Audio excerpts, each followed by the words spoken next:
Good evening, everyone. How are you? I hope audio and video is okay. Should I start, guys? Hi, everyone. Good evening. Quickly confirm so that I can start. Good evening, Ashraf. Uh, I hope that everything is okay. Should I start, guys? I was waiting for more students to join in. So let's see. Um, have you guys done the reg classes? Hemlata, Ashraf, Shalvi. Have you guys done the reg classes?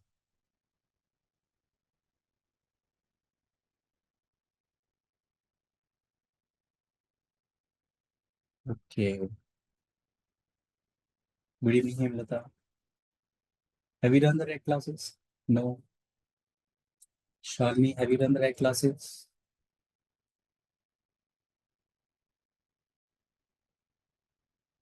You have not seen any class. You have not seen any class, Himlata. Any class of the right? Shalini, have you seen any classes? You have not seen any classes? BC, you have done it, Shalini, right?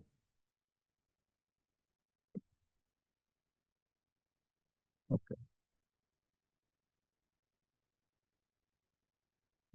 Because I asked you guys to watch the reg lecture. Have you seen the reg lecture which I asked you to see? Okay. Uh, Himlata, have you seen that? Okay. Shalini, have you seen that? You should see it, guys.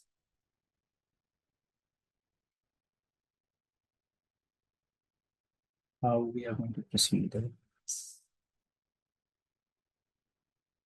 Okay. Have you given any exams, guys? Do you want to speak? I can switch on your mic also. So if you want to speak, let me know. Have you given any exams, guys, till now? Have you done any classes till now? Shalini, you have done BEC, right? Is it? You have given, you have cleared Hemlata. Okay. Um, how to go about this?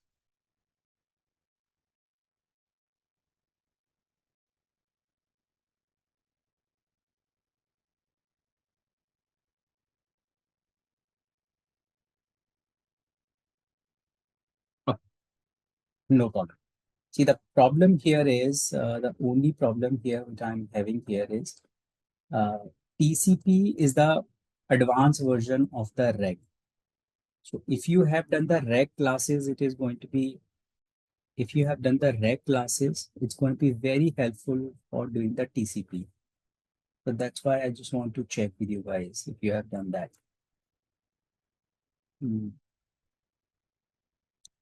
No problem. I think we can start.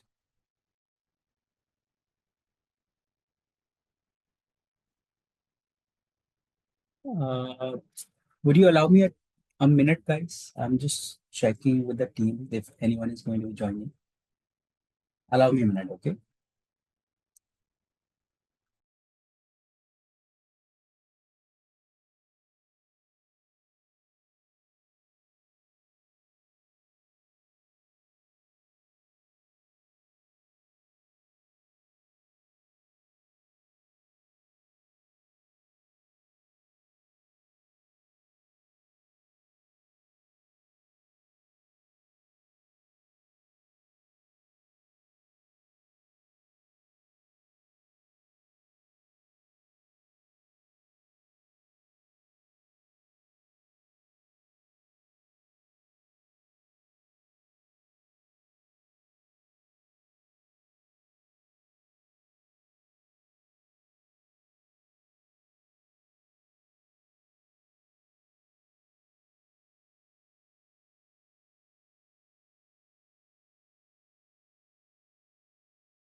All right, everyone. I think we can start.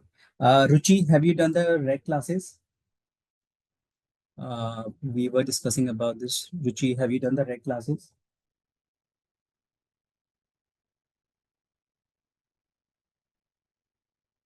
Yes, great. Which batch have you done, Ruchi? As in which classes? May, May 2024, the recent one which I have done. Okay, great, great. Okay, guys, so I think we can start the classes. The whole point which I was looking that if you have done the reg classes is going to be helpful for you, but no worries, no worries. What I'll do is, guys, for the TCP classes, see, understand, I'm sure you will find it a little tricky why I'm doing so. We are having three core subjects, you know that so well: audit, FAR, and reg. So TCP is pretty much the extension of the reg. And in fact, this is the only elective which is the extensive of that. So if you have not done reg, you will find it very complicated to understand the TCP.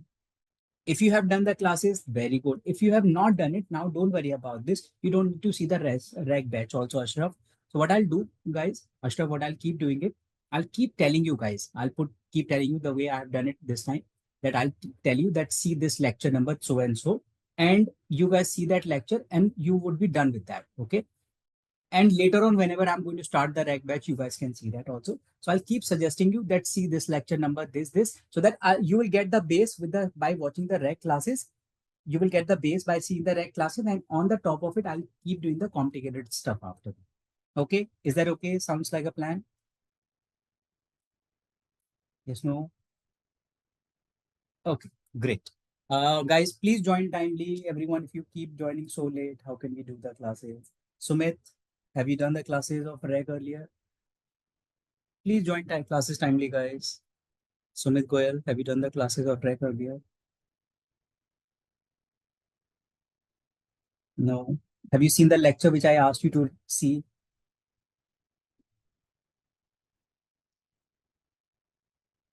No, you have not seen the lecture. If I asked you to do it, there's no. Yeah, I'm saying, uh, are you on the WhatsApp channel, Sumit? On the CPA WhatsApp channel, which VGLD team has it. So there I asked you to see recordings. I'm not sure whether you have seen it or not. Anyways, no problem. No problem. Okay. So I'll tell you guys which class you need to see it. Today's class, I'll do it something where you have no connection. But going forward, tomorrow, guys, please see that lecture. I'll tell you which lecture is that. Okay. Allow me a minute. I hope everyone is on the WhatsApp channel, right? WhatsApp channel, WhatsApp group, guys. Please be on the group. If you're not, please ask the team to add you. Please ask the team to add you so that you will get the update in that case. So I have sent this message. Hopefully you got this. So Sumit, see lecture number 16, 4th of August. See this lecture once tomorrow before coming to the class would be good. Okay. Now, no problem. If you have not done it, no problem. I'll start the class without that. I'll start with the background. People who have done the classes for the reg, please bear with me. I want everyone to be on the same page. So I'll start giving the background, guys. TCP, as I discussed, it is nothing but the extension of the reg. In the reg, everyone, we have done the US taxation and we have done the business law, everyone. Okay. Here I have covered the basics about the US taxation, not so basics, but comparatively to the TCP, we have done the basics of that. That's why I want you to read the reg first and then come to the TCP classes. Because now in the TCP, I will do the advanced version of that. Okay, Sumit, point clear? So TCP is the advanced version of the reg itself. But I'll keep telling you that which lecture of the reg you are supposed to see so that you will understand the basics and you will understand the advanced portion. Can we not do the basics again in the classes? I can do that also. But again, guys, it will take a lot of time. It will take a lot of time. Um, if I start doing the basics also and the advanced portion also, it will take almost for me to finish the entire course by 6 months. Next window for you, if you guys have seen that, next window for you for writing the TCP exam is in the month of April, April 2025. That's your window to write the exams. My intent is to finish the course before that so that you can write your exams in the month of April itself, right? So let's target, guys. You can write electives, you can write only in the limited window, but core you can write otherwise also. So for electives, the window is April 2025. Is this point clear, guys? Where will I see the schedule, guys? Have you seen the schedule, guys? Have you seen the schedules for yourself? No?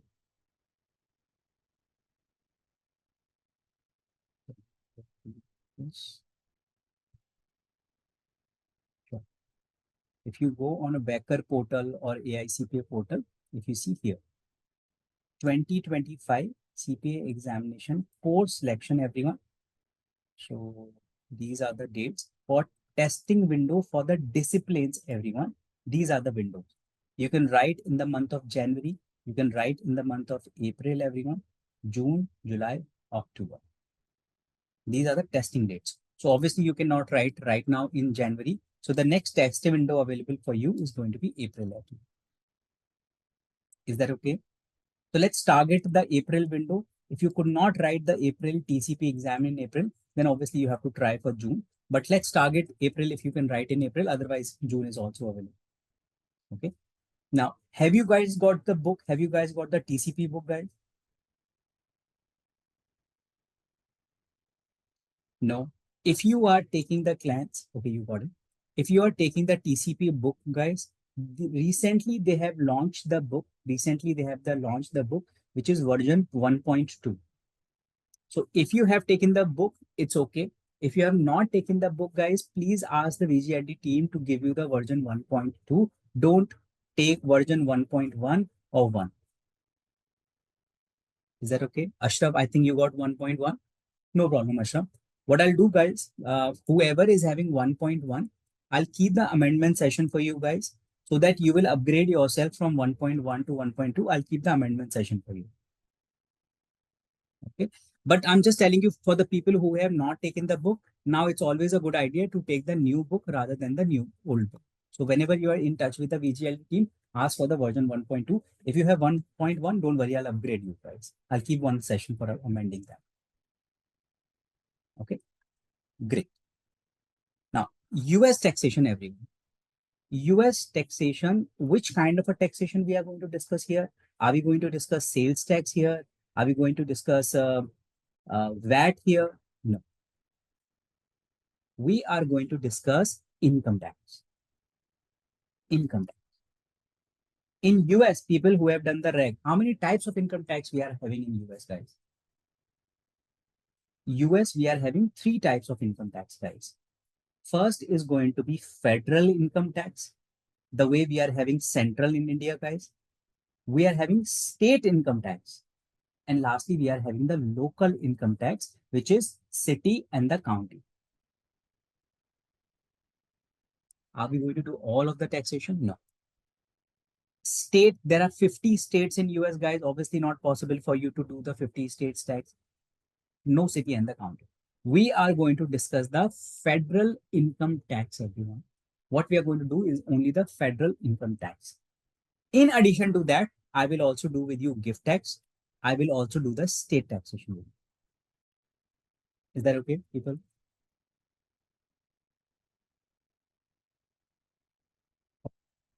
Um, once you get the book, once you get your hand on your book, this is how your book is going to look like. Right? So don't worry about this. For the time being, you don't have the book. It's okay. I'll read through the book material from this only.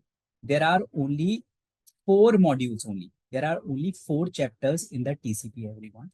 TCP 1, TCP 2, TCP 3, and TCP 4. Just 4 chapters. Life is so easy. Yes, life is easy, but not so easy also. This is little tricky. Tricky in the sense, once you start doing the topics, you will not find this so tricky, but eventually, because you have not done the US taxation, maybe you have done the Indian CA also, but US taxation is an altogether different ball game. It is absolutely have no connection with the Indian taxation guide. It's a different law, everyone. So we are having four chapters in that case. Four chapters, everyone talks about the various taxation, everyone. The various taxation for different people.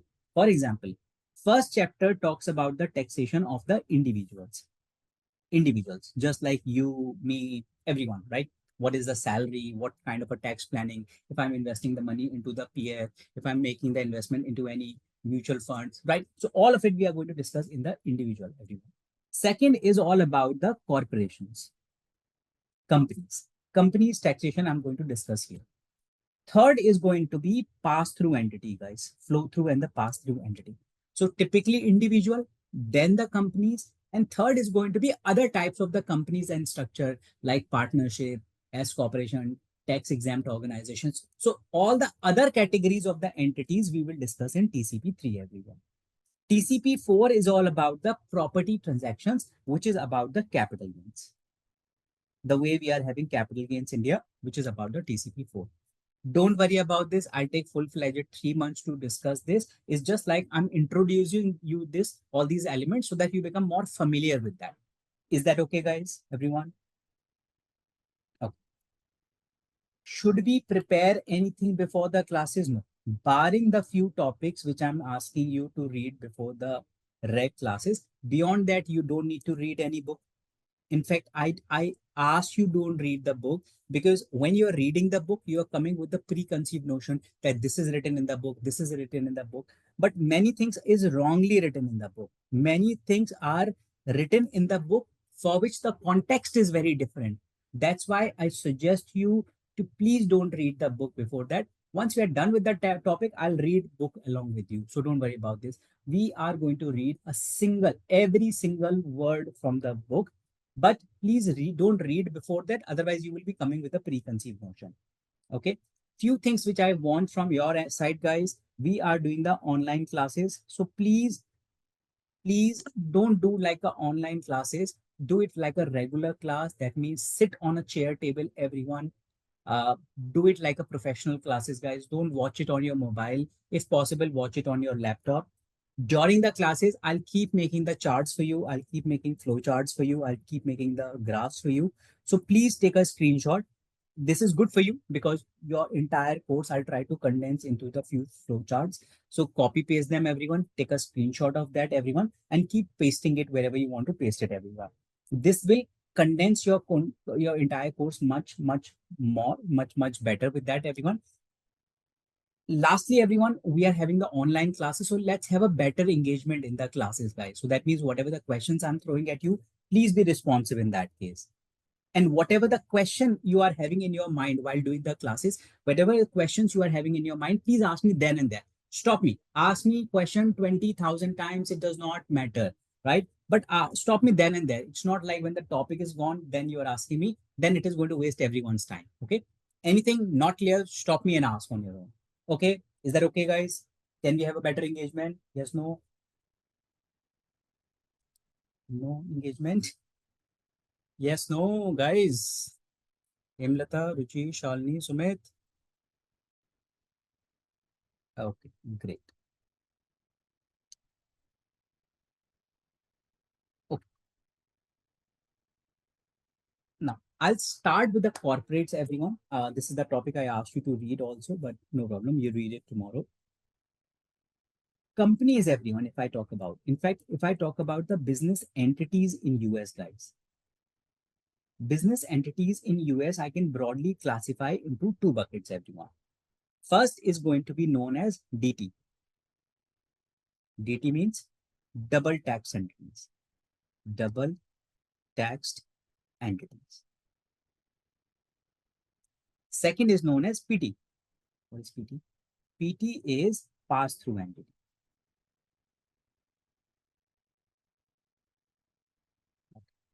Double tax entity. How does it sound like? How many times you are levying the tax? How many times you are levying the tax? How many times you are applying the tax? Double tax entity. 5 times? How many times you are applying the tax, guys? Name sounds like this, double taxation, guys. Double taxation, that means obviously I'm applying the tax twice, everyone. Correct? Ashok, you can send your reply so that everyone can see. So we can have it. Let's say this is a company and this is a shareholder. If I make the P&L of the company, guys, company will say, these are my sales. That's my cost of running the business, whatever the rent I'm having, salary I'm paying. And this is PBT, profit before the taxes. On this, I will pay the tax, everyone. On this, I will charge the tax. And eventually, what is coming? PAT. PAT is profit after tax. That means whatever is left for me. Now, this PAT will go to whom? This profit after taxes will go to dividend, everyone, for the shareholder.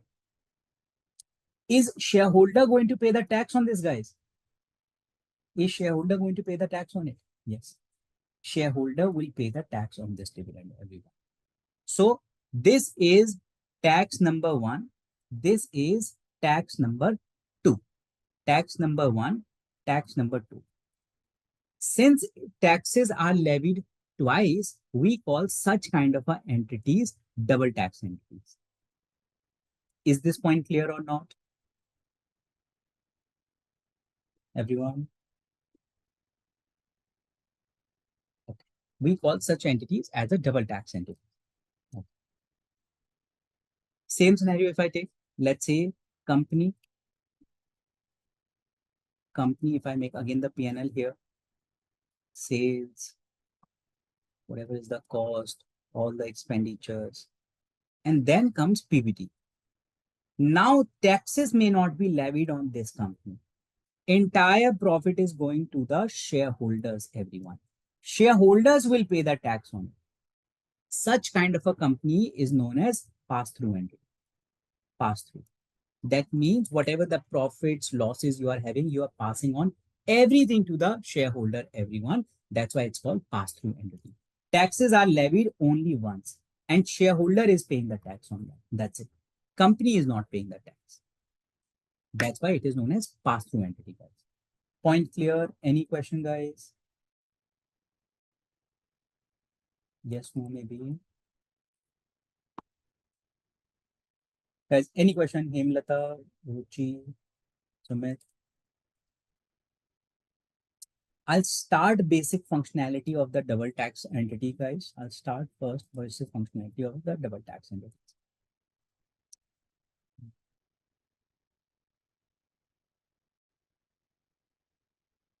Now, how any person becomes the shareholder of the company? How any person becomes the shareholder of a company? Obviously, the person is going to give cash. And when you're giving the cash, company will give you shares. In US, we call it stocks, everyone. Is there any other way? Yeah, you can give the assets also. Any kind of a asset you are giving and you're receiving the shares. Very much possible in US. Or maybe shareholder is providing, the person is providing the service and the company is giving stocks for that. So these are the 3 ways everyone, person can become the shareholder of the company. Is this okay or not? Clear, guys?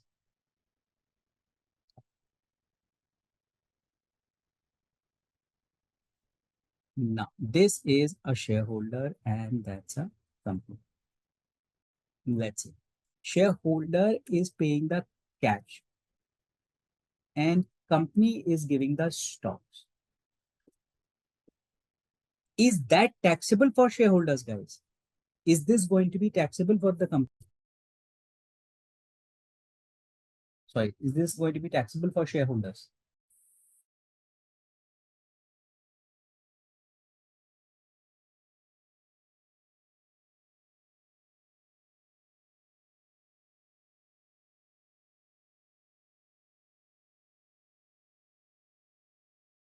Correct.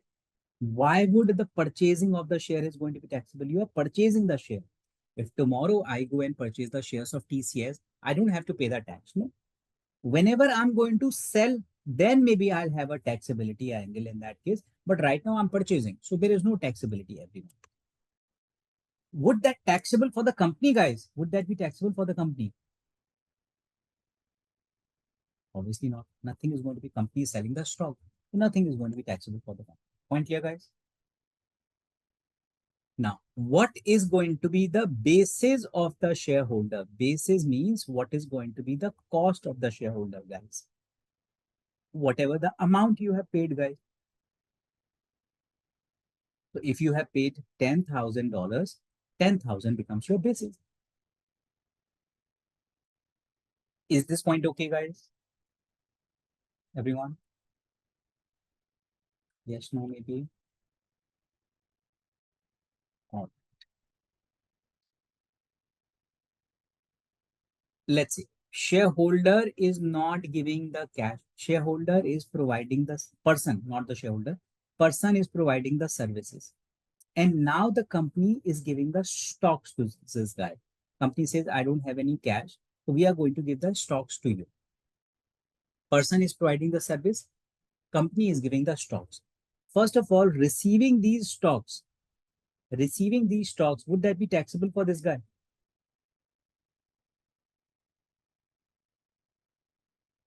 Receiving these stocks, would that be taxable, guys?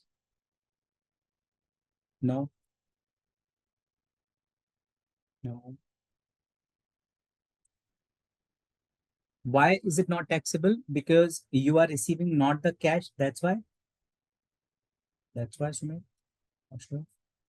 Because you're not receiving the cash.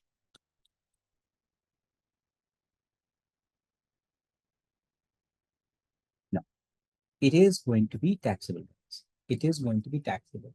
With this, no one will take the money, guys. Yeah, that's what I'm saying. I'm talking about the taxable income. No, Shalini, it does not matter. See, with that, no one will take the money. Let's say, Shalini, if you are working with EY and EY is giving you the salary in cash, right?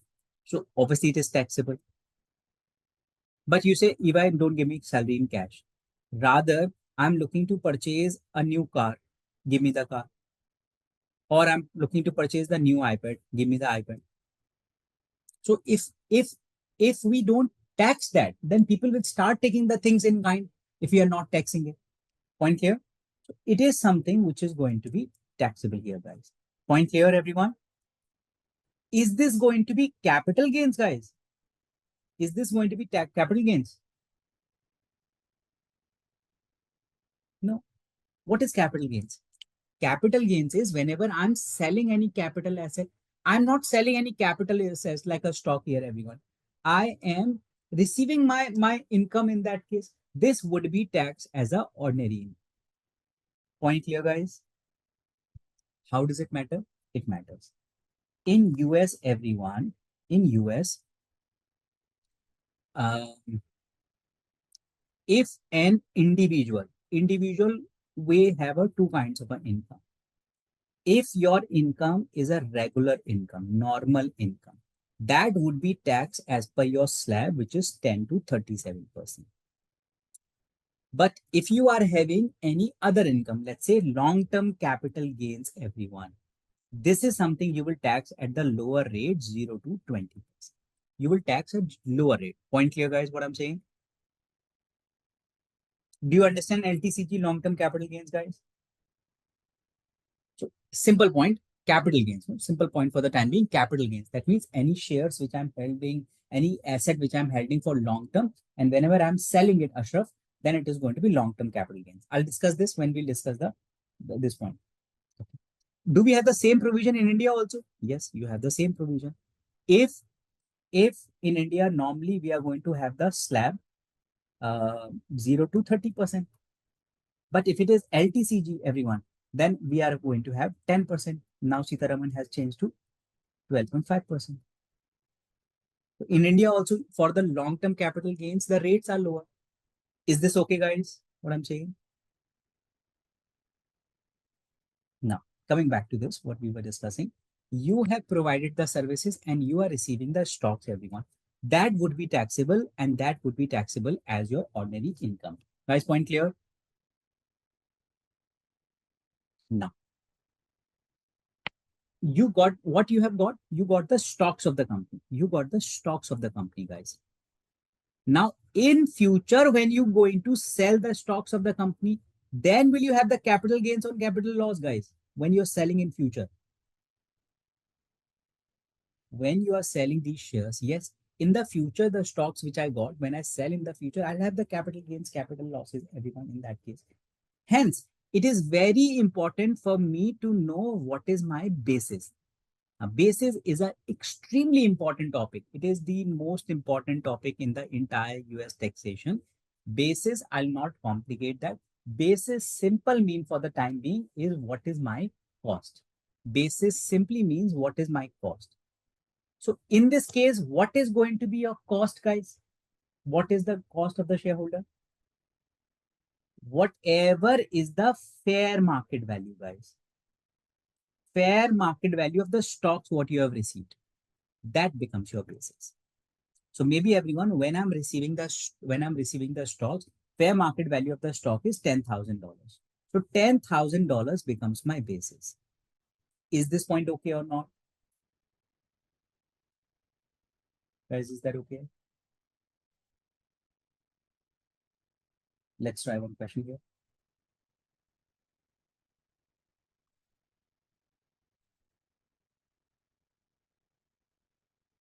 Let's say everyone, shareholder has provided the services and company is giving the stocks.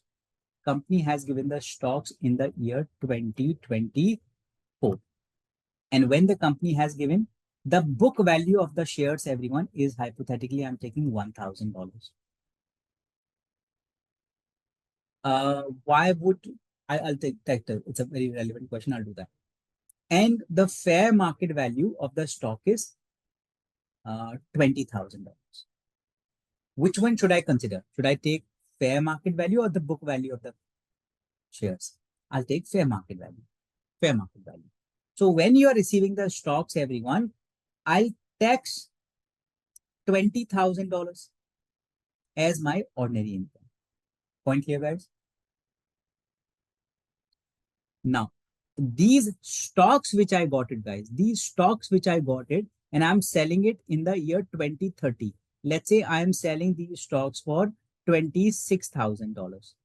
How much gain or loss I'll have it when I'm selling for 26,000?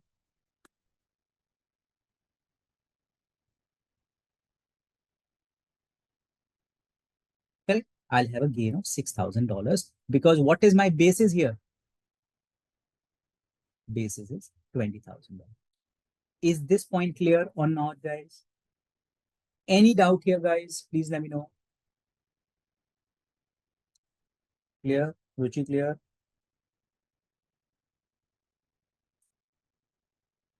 I think if you have done it, Ruchi, we have done much more detail in the right. So it's okay. I just need to get up so that I need to bring everyone on the same page. Mm, mm. Okay. So Ashraf, your point is, if let's say I'm providing fair market value, maybe the fair market value of the services is 25,000, right? And I'm receiving 20,000, right? Is that what you're saying, Ashraf? Yeah. But why would you do that, Ashraf? Would you accept that stocks? Would you accept that stocks? You are providing services. Let's say, Ashraf, you become CPA and you are filing someone's return, you are doing the registration, and the worth is 25,000, and other person is giving 20,000. Would you be okay with that? Generally, both has to be equal. Generally, both has to be equal, isn't it? But just hypothetically, just to answer your point, if both are different, hypothetically, Ashraf, then whatever you are receiving, that's the taxability. I'll take that only. Ideally, both should not be different. Logically, also, both should not be different, but still, I'll take whatever I'm receiving. Point clear? Okay. Now, capital gains also, everyone. I'm having two kinds of a capital gain: short term, long term. When we'll have a long term, guys, long term capital gains will happen whenever I'm holding the stock. We call it period of holding. Whenever I'm holding the stock for more than 12 months. Short term will happen whenever obviously I am holding less than equals to 12 months. Point clear, guys? Yes, no? Clear, guys? Now, this concept you are not aware. If you have done the reg, you would be aware about this. Here, everyone, whenever any transaction is taxable, whenever any transaction is taxable, then the basis of those transactions are going to be fair market value. And period of holding will start from date of transfer. But if the transaction is non-taxable, basis shall be net book value and period of holding will start from original date. We'll discuss that later, don't worry. First, let's see this. In this question, guys, in this question, you are providing the service and company is giving you the stock. Is this transaction taxable? Is this transaction taxable, guys? Yes, this transaction is taxable. That's why you're taxing it here, guys. Ordinary income. Is this okay, guys? It is taxable. That's why what is the basis? That's why what is the basis you are taking? Basis, that's why you are taking $20,000, guys. That's why you're taking the basis 20,000, guys. Now, question is, when should the period of holding for the person will start? Period of holding will start from a date of transfer. That means from 2024. Is this okay, guys? What I'm saying? Should I move? Okay. Let's take a different question. Forget about the stocks. Forget about the stock for a minute. Let's say you have become CPA and you are providing the services. And the other person, the company is not giving you stock. Company is giving you any asset. Let's say company is giving you car. This car the company has purchased in the year 2020. And company has purchased this car for $20,000. Now the company has given you the car in the year 2024 when the fair market value is $18,000. Is the premise clear, guys? What I'm doing? Everyone? Okay. You have provided the services and the company has given you the car, everyone. Question, would that be taxable for you? That is going to be taxable for you. Absolutely going to be taxable for you. What is going to be taxable? 18,000 or 20,000? 18,000, 20,000. Fair market value is going to be taxable. Fair market value is going to be taxable. That means 18,000 is taxable, guys. Point clear what I'm saying? 18,000 is something which is going to be taxable, everyone. I hope it is okay, clear, guys. Now, this would be taxable as this 18,000 would be taxable as ordinary income or capital gains.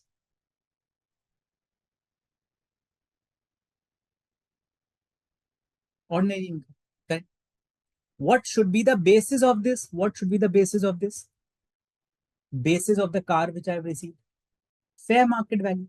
Fair market value.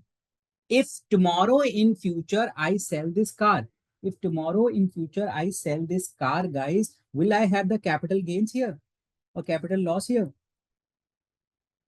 Yes, I have it. Question is, from when my period of holding will start? Will my period of holding will start from 2024 or 2020? 2024. Because this taxable 2024, everyone. I hope the point is clear what I'm saying. That's what I've discussed here. Whenever the transaction is taxable, basis is fair market value, and we will start from date of transfer, everyone. I hope it is okay, guys. Yes, no. However, whenever the transaction is non-taxable, I'll cover this later on, everyone. Right now, you're not aware of whatever is the non-taxable transaction. I'll tell you one of the non-taxable transactions. For example, husband and wife, they are getting divorced. And court has given the order that husband is supposed to transfer any property to the wife. So now in this case, let's say husband is transferring any property to the wife. This transaction is non-taxable. Okay. All of it we will discuss in the reg. We will discuss entire scenario in the reg. I'll not go into the detailing of it. It is going to be non-taxable. Point clear or not?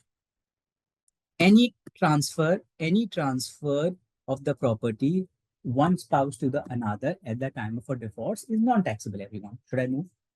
So that means everyone, let's say husband has purchased any flat. Husband has purchased any flat in the year 2010. And husband has purchased this flat for $10,000. Now, divorce happening in 2024, where husband has, when the fair market value of the flat is approximately $15,000. So husband has transferred the flat to the ex-wife of, for which fair market value is 15,000. Wife has sold this flat. Wife has sold this flat in the year 2030 for $18,000. Premise clear or not? Should I repeat? Yes is for repeat, yes is for clear. Clear? Great, thank you. Now, what should be the basis of the wife?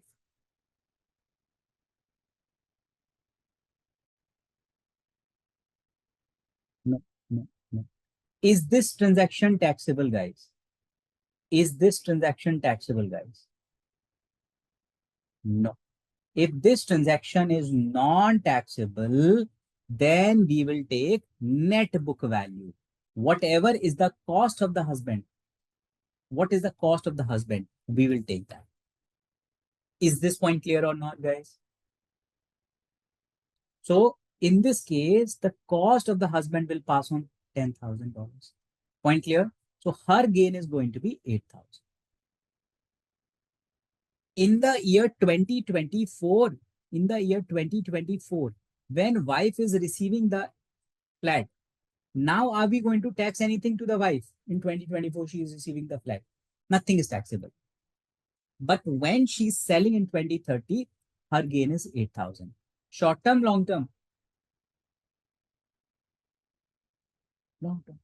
It is going to be long term. Is this point clear?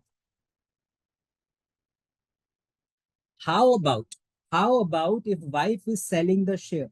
Wife is selling the flat within 3 months. She received the flat and within 3 months she's selling the flat. Now will that be short term, long term? She's selling the flat within 3 months. Would that be long term, short term? Long term. Could be short term. No? It's 3 months. What are you saying, guys? It's 3 months, no? You're selling in 3 months.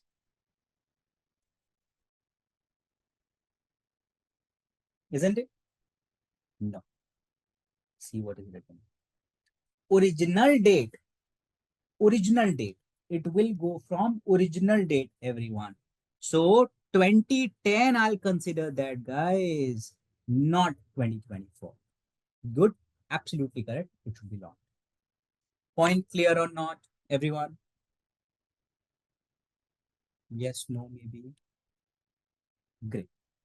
I'm not here for this conversation of the wife, husband in that case, because this is not in your course. I'm just giving, I want to explain this table to you only. This table I want to consider to help you out. That's all. I hope the table is okay. Now, there are some exception of these table. I have done those exceptions much more detail in the reg, everyone. And I'll tell you what to read in the reg on this case. So there are some exception of this table. Should I move? Is that okay, guys?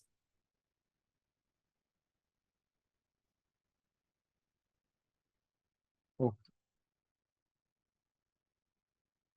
Now, I have done with you two scenarios. I have done with you that when the shareholder is giving to the company, when the shareholder is giving to the company cash, when the shareholder is giving to the company cash, Is that going to be taxable for the shareholders? No. Is it taxable for the company? No. What is going to be the basis of the shareholders? Whatever the money you are giving, whatever the cash you are giving. Second, I've done with you.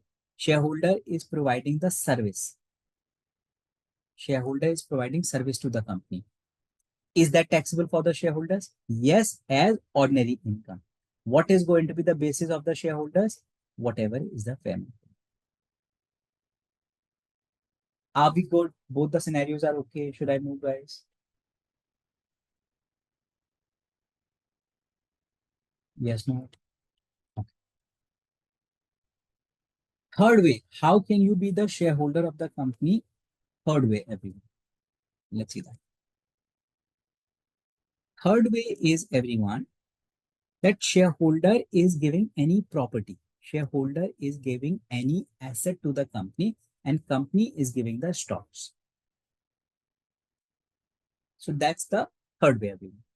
Most complicated way, and that's what we are here for. That's what we are here for. Hmm. Now, before I come to this way, everyone, I just want to discuss one thing. Whenever company, guys, whenever company is issuing the shares, let's say company is come up with an IPO. Whenever the company is issuing the shares, company coming up with the IPO, would the company recognize any gain or loss, guys, here? Whenever you are issuing the shares, would you recognize any gain or loss? No, you don't recognize any gain or loss, everyone. Company purchase the shares back. What do we call this in India? We purchase the shares back. We call it buyback. In India, we call it buyback. In US, we call it stock redemption. Whenever you purchase back the shares, everyone, then the company is going to recognize any gain or loss. No. Again, no.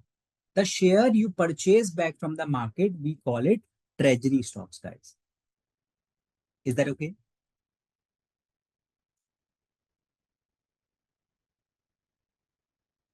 Treasury stock. Is that okay, guys? Let's say in the market, there are 1,000 shares. And out of that, let's say we have purchased 50 shares. So these 50 shares are known as treasury stocks. Point clear, guys?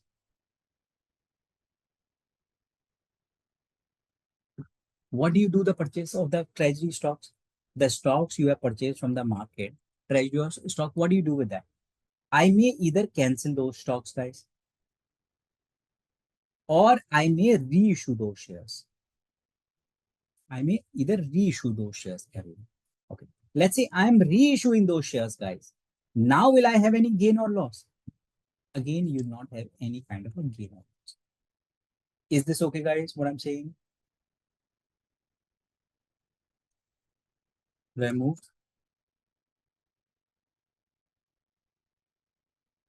Okay.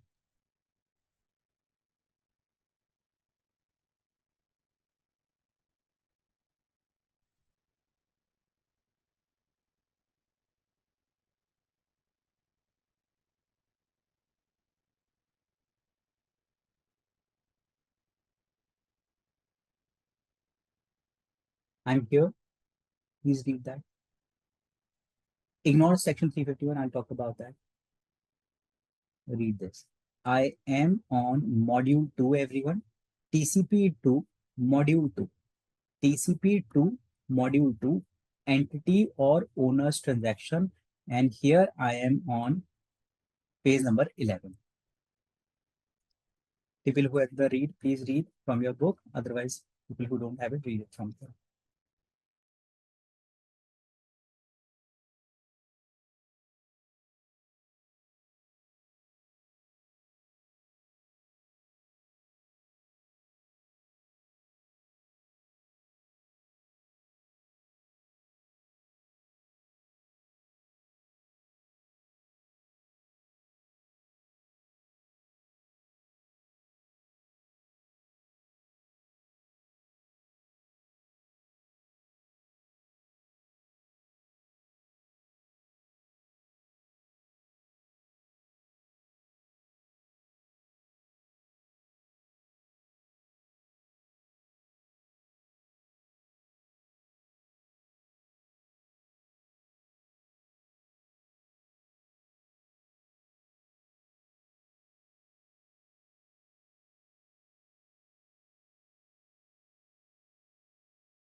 Just read the mark portion.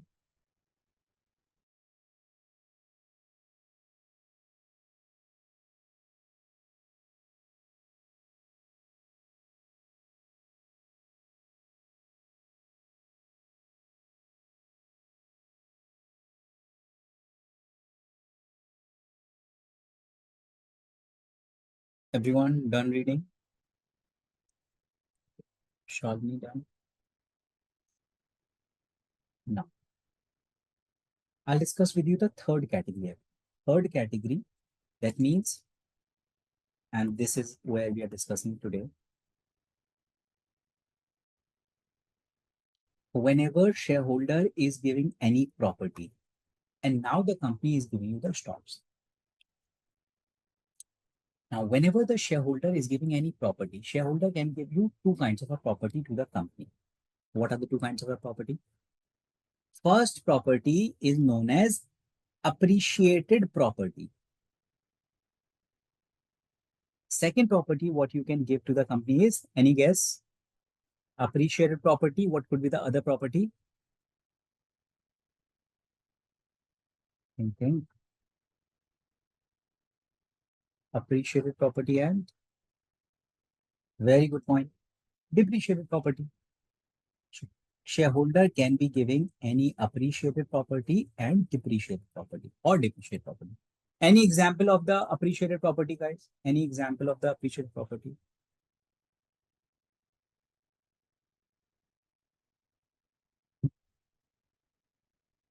Land. Any example of the depreciated property? Machinery, vehicle, right? Building. How you're deciding it? So basically what you're telling me on this, we will not charge the depreciation. On this, we will charge the depreciation. Am I right, guys? Yes, no? Absolutely wrong. Accounting wise, you are right. Don't worry about this. Accounting wise, you are right. But this is how we don't classify under here. We don't classify appreciated, depreciated property like this here. Appreciated property means, everyone, whenever fair market value is more than the net book value. Depreciated property means what should be higher? Net book value is more than fair market. It is no connection with the depreciation. Point clear or not? Clear, guys, what I'm saying? Okay. Clear, Rina, clear? Show everyone. If shareholder is giving the property for which fair market value is 100, net book value is 80, APDP.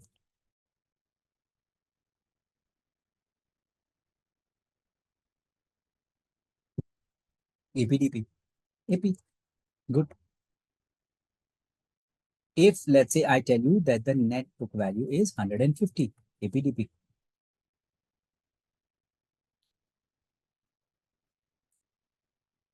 Deep. Deep. I hope the point is clear. How does it matter? APDP. What is the problem? There is a problem. If this is a shareholder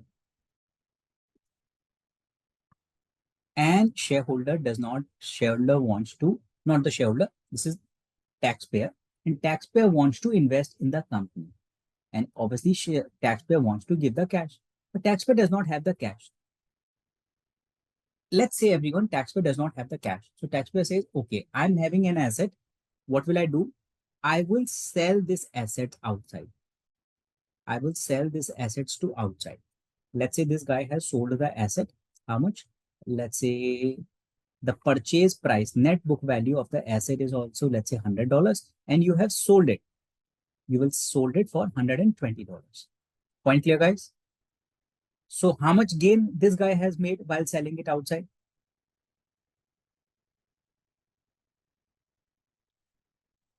$20. $20 is the gain you have made. How much money you have received? How much money you have received? 120.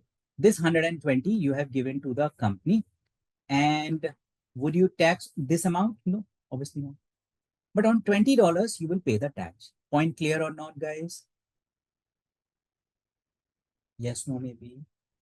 Person says, unnecessarily, I'm paying the taxes, that I'm selling it, and then on that, I pay the taxes. So let me do one thing.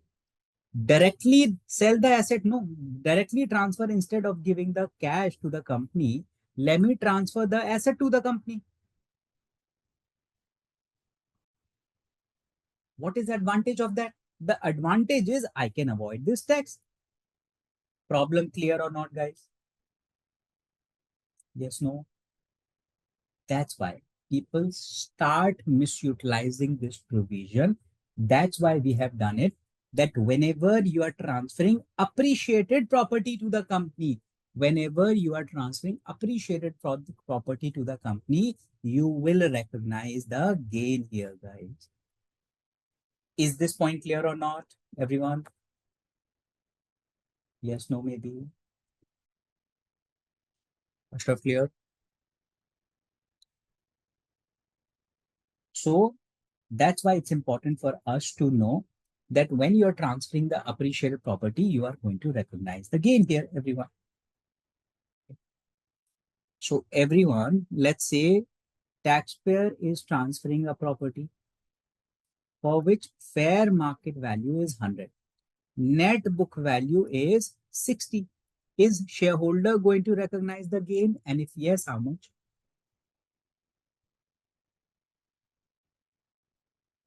How much gain would you recognize in that case if yes?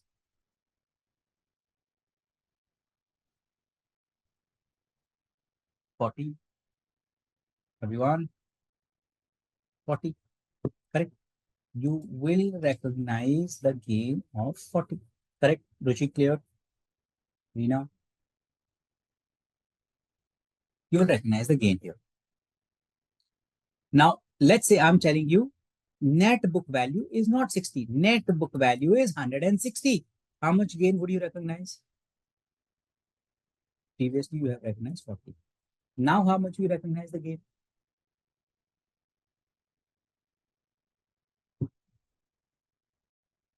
160 is the net book value and fair market value. No gain. Do you have a loss here? In a way, yes. In a way, yes. We are having a loss here.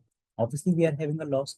There is a loss of 60, but we will not recognize the loss. We will not recognize the loss. Isn't it a double standard? That whenever it is the gain, please pay the taxes. But whenever is the loss, you don't allow them to adjust the losses. Can't help it. That's how the law is. Point clear, guys, what I'm saying?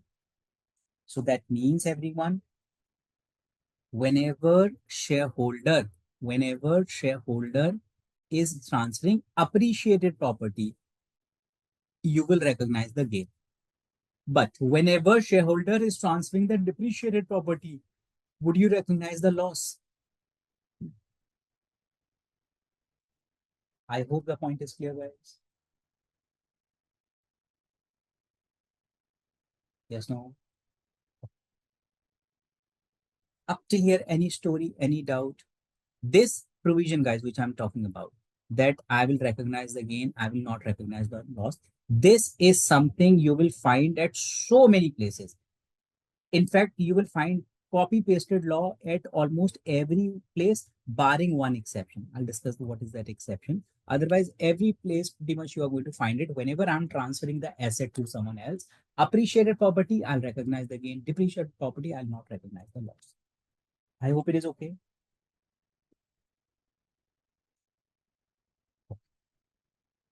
In India, guys, in India, the taxation, everyone, if I talk about the Indian taxation, everyone, Indian taxation is governed by which authority? Is governed by CBDT, Central Board for Direct Taxes. But in US, everyone, this is governed by IRS. What is IRS? IRS is Internal revenue service. Okay. So going forward, I'll keep talking about IRS. So basically, when I'm talking about IRS, I'm talking about the tax authority of US. Is this point clear? Should I move? Yes, no, maybe. Totally clear.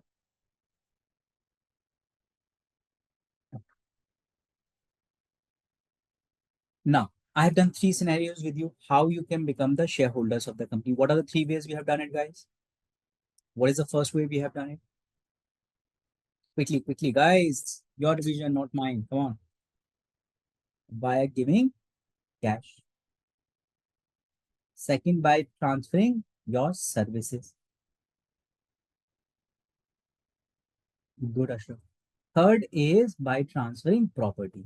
Property, I have done the breakup.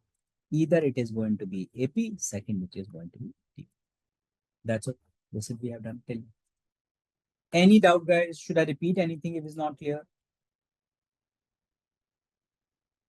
No? Anything not clear, guys? Because now from here onwards, that level is going to be little up. I'll start complicated the things going forward. Um,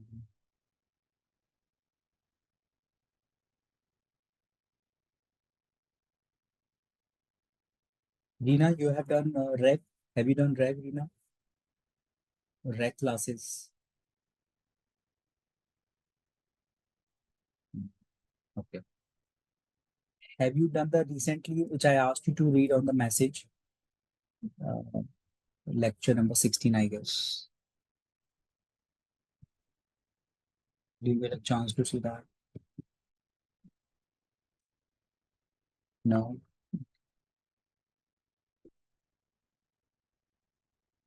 Hmm.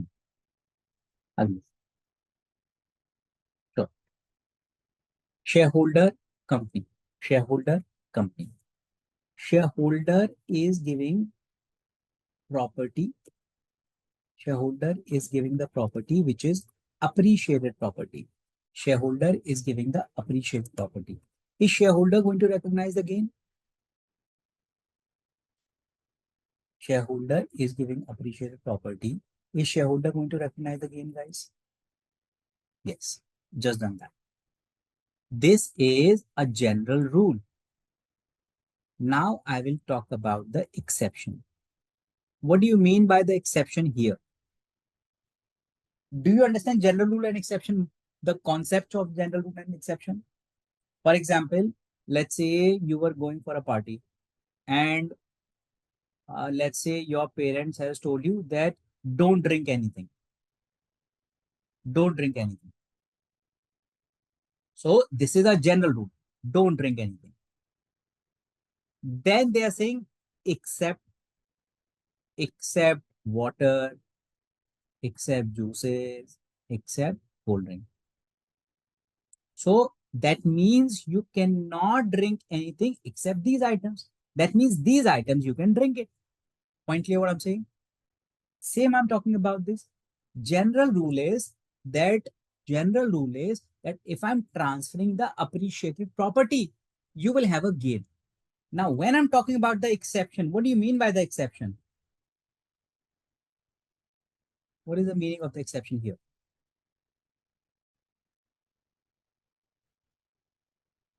That I will not recognize the gain. Good point. Very good point. I will not recognize the gain. Guys, is this okay or not? Or correct me. Correct me if I'm wrong. Or does it mean that I will recognize the loss?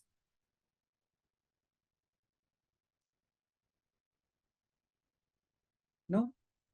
Or does it mean services thing? When you are providing the services, you recognize the ordinary income. Does it mean that on the services also I not recognize the gain? No. No. No. I am doing the exception of what? I am doing the exception of this. That if you are transferring the appreciated property, first we told you that you recognize the gain. Now I'm saying if you're transferring the appreciated property, you will not recognize the gain. So obviously I'm talking about this only, nothing else.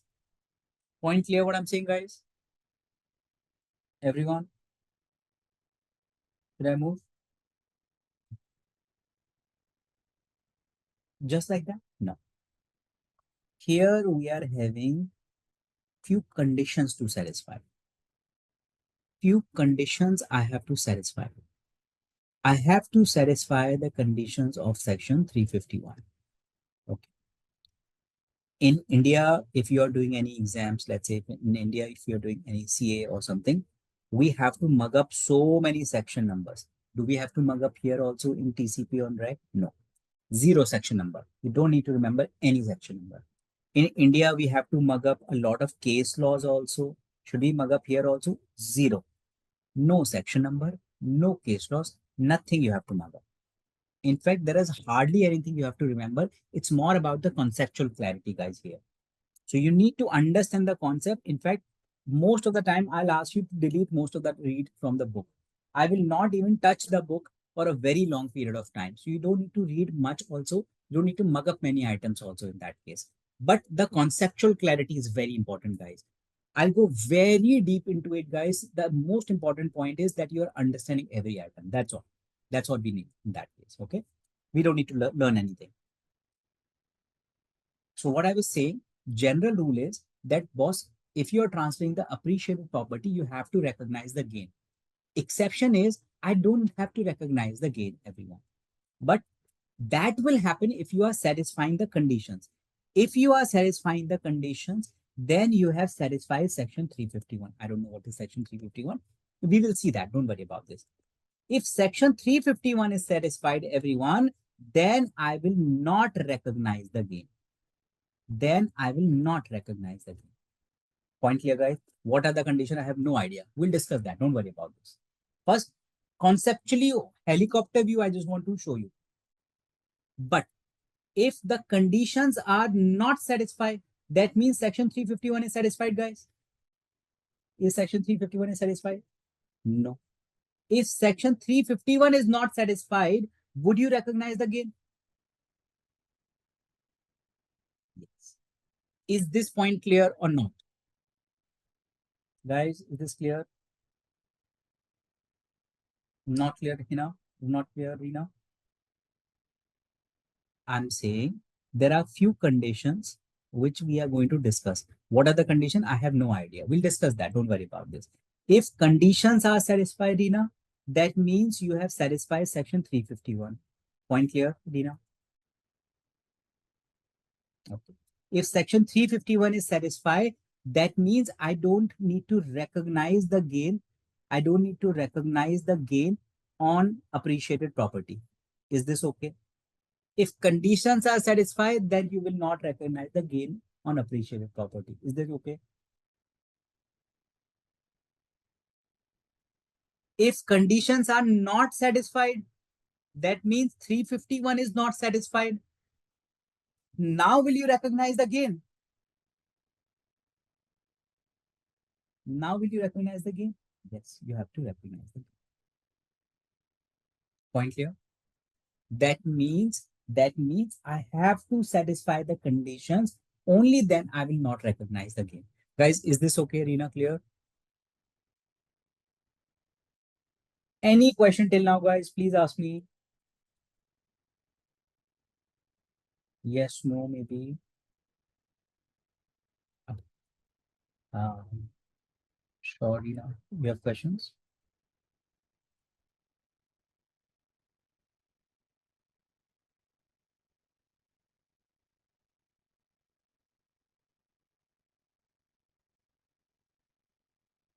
Do you have questions, Reena?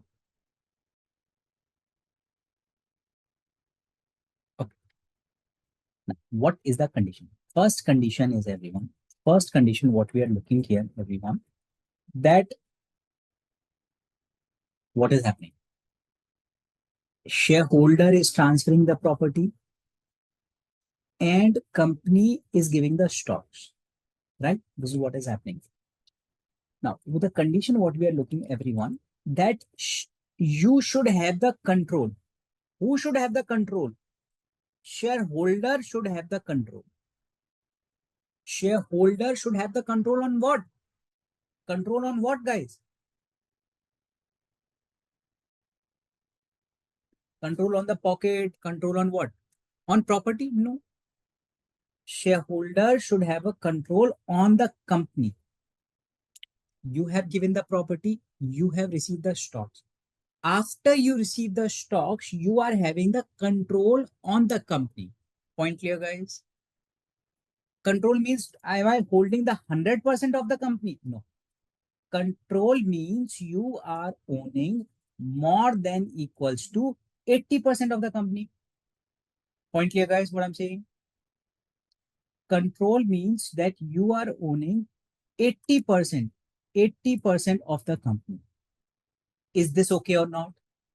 So that means if you are owning 80% of the company, we will say, yes, you are having a control. Is this okay or not, guys? Everyone, Lena, clear? US gap, US gap. That means what you are going to read in FAR. They generally consider control whenever you are more than 50%.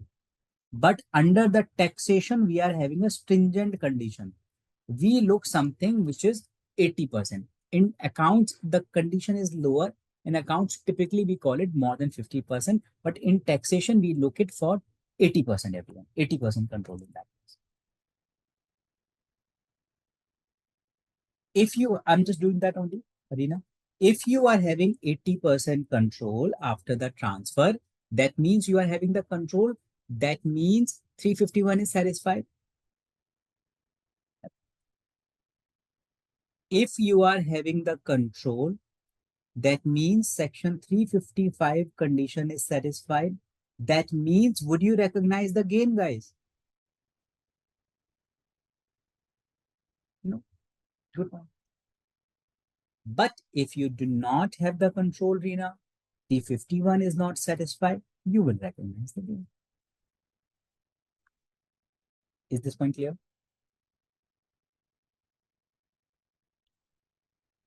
Okay. Let's say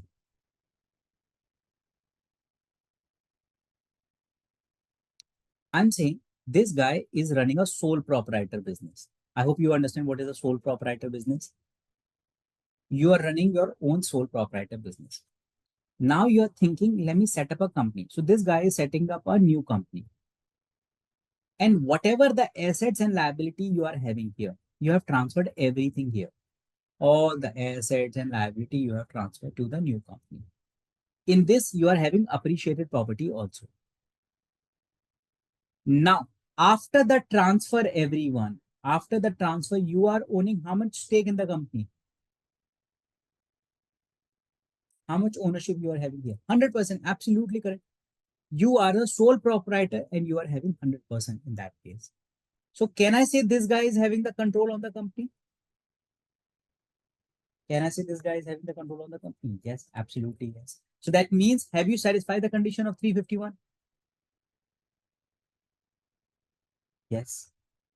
That means the assets and liability with this guy is transferring to the company. Would you recognize the gain on that? You are not recognizing. You are not going to recognize the gain here. Guys, is this okay or not? Hemlata, clear? Ruchi? Guys, any doubt, let me know. Clear? Should I move? Okay. Now, when I'm discussing it, there are so many wrong notions comes in our mind, everyone. Right? One of the notion comes to our mind is that one person should have the control. One person should have 80%. No. When we say control, we don't mean that one person should have it. No. It can be multiple people also, everyone. In fact, we are looking that it can have a control by the control group, everyone. It can have a control by a control group, everyone. I'll explain you what do I mean by that. For example, there are three people everyone. This is A, this is B, and let's say this is C. A, B, C. All of them are one-third partner, everyone. All of them are the one-third partners, everyone. They are the partners, everyone. And this thought, let me set up a new company. So let's finish our partnership and let's make a company, everyone. So what they have done, they have set up everything, transferred everything, and they set up the company. Now, is one person holding 80%, guys? After the transfer? No. How much everyone is getting? Everyone is getting 33. 33.33, 33.33, 33.33. Each is getting it, everyone. So is one person getting 80%? No, one person is not getting 80%. But it does not matter. It does not matter. Put together, guys. Put together, are all of them owning 80%? Yes. So as a control group, is there a control group?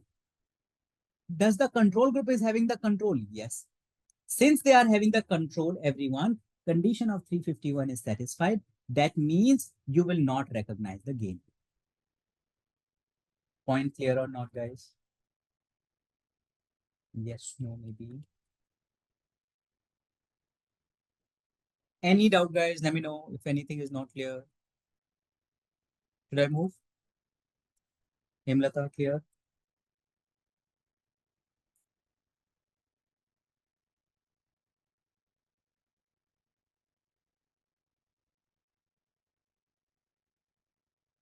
So if I say here, let me do a question here. Two partners, A and B. A is giving, let's say, any property. A is giving, let's say, land for which fair market value is $5,000 and net book value is $2,000.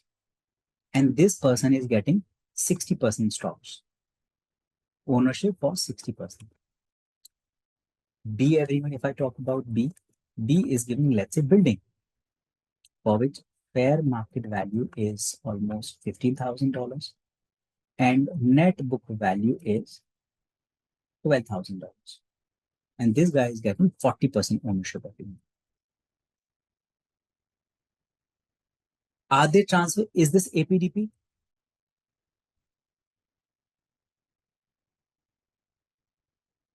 Is this APDP? It's AP. Absolutely correct. This is AP. Is this APDP?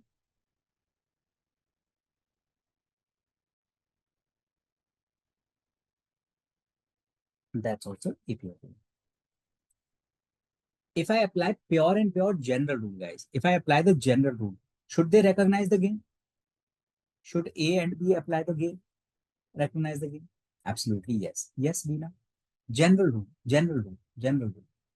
They have to, because this is appreciated property, appreciated property. Now see, do they have the control? Yes. Put together, they are the control group, everyone. That means, are we satisfying the control test? Yes. That means 351 is satisfied, guys. Is 351 satisfied? Yes. That means, are they going to recognize the gain? No. Is this point clear or not, guys? Everyone? Ruchi clear?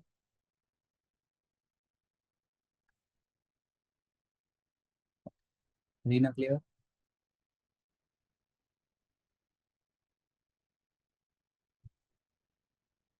I'm just making the changes in the scenario, guys.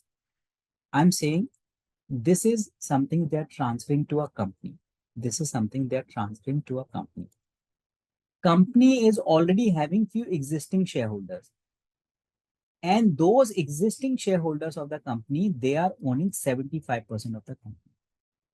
These A and B are the new shareholders. They are the new shareholders. So A is getting 10%, B is getting 15% of the company. And balance 25% is owned by the existing shareholders. They are not the part of the control group, guys. These guys are existing shareholders, are not the part of the control group. Question: is A going to recognize the gain? Is A going to recognize the gain? No.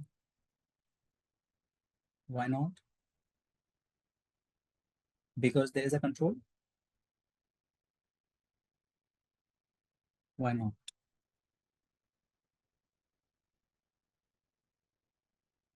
No, Rina. A and B is owning how much? A and B is owning 25% only. They are not the part of the control group. These are the other shareholders. They are not the part of the control group. That means they don't have the control. Point clear, Rina? So in this case, are they going to recognize the gain? Yes. Because there is no control, that means 351 is not satisfied. 351 is not satisfied. That's why you will recognize. Point clear, everyone? Should I move? Always, yeah, obviously. Always. Yeah, yeah, always. Clear? Always you have to check whoever is bringing, is that the part of the control group or not? Is that clear? Guys, any question? Dina clear? Hemlata, Shalini, Ashraf.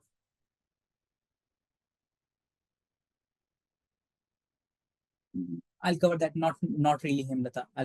It's a good question. I'll cover that. Not really. What we are looking, Hemlata, in that case, whoever is coming, it's very much possible person is bringing something else also. I'll talk about that. Will that obviously, Ashraf? Obviously, that will be mentioned in that case. If you see both the questions which I have done with you, same question. If you see 5,000, 2,000, 15,000, 12,000, same question I have done with you. But in the first question, I told you that they are 60%, 40%. That means they are having the control. Since they are having the control, 351 is satisfied. That's why no gain. But in the second question, I told you that they are having only 10% and 15%. That's why they don't have any control. That's why you will recognize the gain. Values are exactly the same. I took it. Point clear? Hemlet, I'll discuss this question. I'll move and then discuss that. Again, I'm taking the same question. Now I'm just changing some values, guys. I'll take this.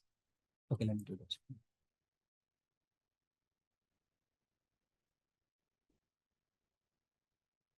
Fair market value is 5,000 and net book value is 8,000. Okay. Question: is B going to recognize the gain?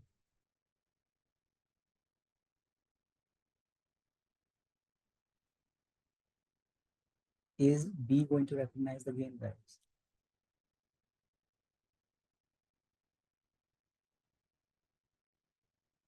Yes, no. No, why not? Because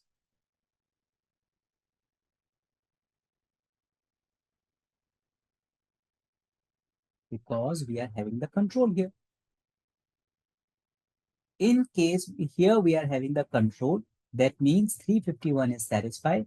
That means you will not recognize the gain. Point clear, guys? Here, would you recognize the gain or loss? Here, first of all, gain or loss? It's a gain or loss? It's a loss. Should we recognize the loss, guys? Should we recognize the loss? No. But I'm having the control. I'm having a control. Does not matter. Does not matter. Control, no control does not matter. Will not recognize. Point clear, guys? Okay. This 3,000 loss, can I adjust with this gain? Can I adjust with the gain of B? No, I'll not adjust with the gain of B also. I'll not adjust with the gain of B. Point here, guys? Everyone? Okay. Now, I'm saying you are investing in a company and company is already having the existing shareholder, same scenario which I discussed with you, and they are holding the 75% of the company. They are holding the 75% of the company, everyone. And let's say same, this is $8,000. This is getting 15%, this guy is getting 10%. Question, is B going to recognize the gain?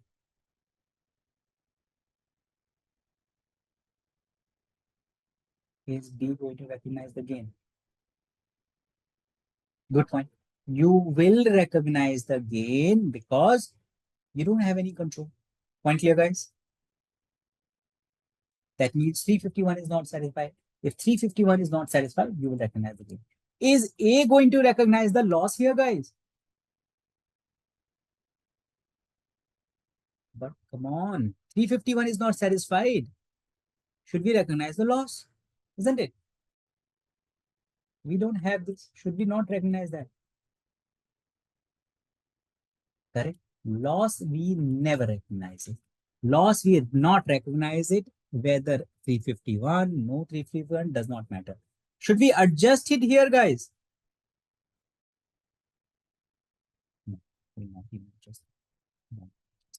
I hope it is okay, guys. I'm just making a summary here, guys. I'm just making a summary here. If you are having the control, yes, no. Okay. Gain, loss, and adjustment. Let's see one by one. Come on, guys. Let's do it together. When you are having the control, would you recognize the gain here? In this case, would you recognize the gain here? Come on, Vina, will you recognize? No, because you are having the control here, you are falling under the exception. Good point. Would you recognize the loss here if you are having the control? Loss we never recognize. Can we adjust? Obviously, there's no question about the adjustment. Point clear? Now, when I don't have the control, should we recognize the gain? Yes. Because we don't have the control, then it is the general rule. We have to apply that. Would we recognize the loss here, guys?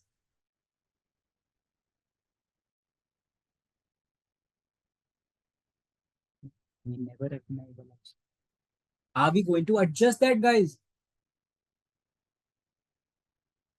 We never adjust the loss. Is this okay, guys? Point clear?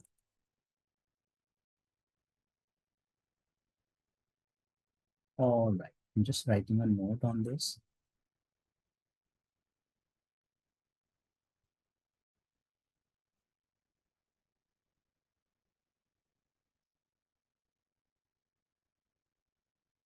Section 351 will result in non-recognition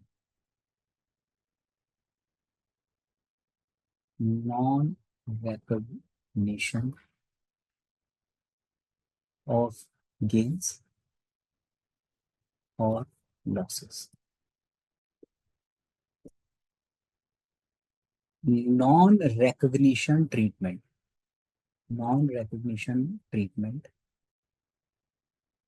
is mandatory. It's not your choice that I don't want to take the non-recognition. It is mandatory, everyone, not elective.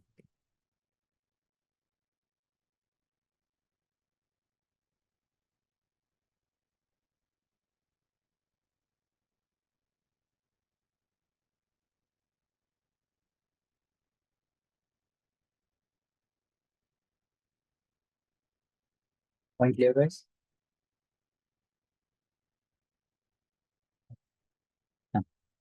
Uh, when I talk about the control, guys, am I talking about that one person should have the control?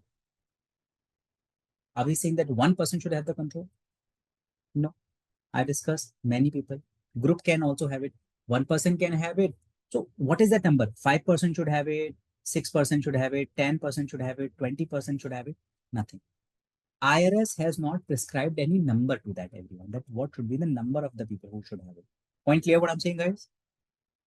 I'm just writing a clarificatory note here. There is no statutory limitation. There is no statutory limitation on number of people in control.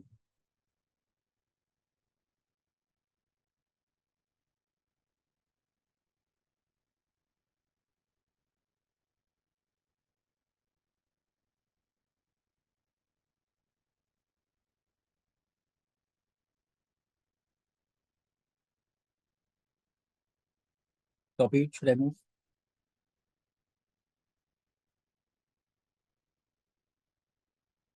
Okay. Take a screenshot, guys. Whatever you want to copy, take a screenshot. Now, another wrong notion which is coming to our mind, everyone, that when I talk about the shareholder, I am talking about the individual only, not necessarily. It can be companies also, association also in that case. So again, a clarificatory note I'm writing here. Control group includes individuals,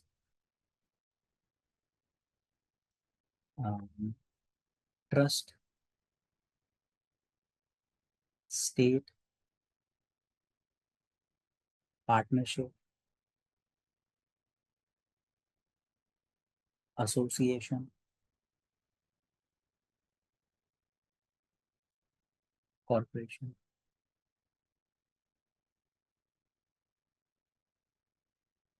So it's not necessary individual has to be the shareholder. Anyone can be that.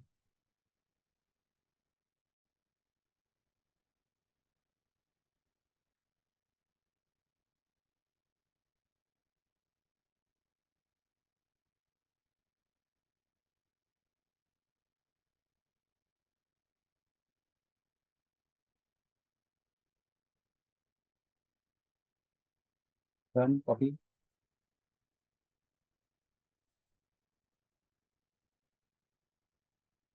Now, control, what is the percentage I'm looking for the control, guys? What am the percentage I'm looking for the control? 50%? 80%. 80%.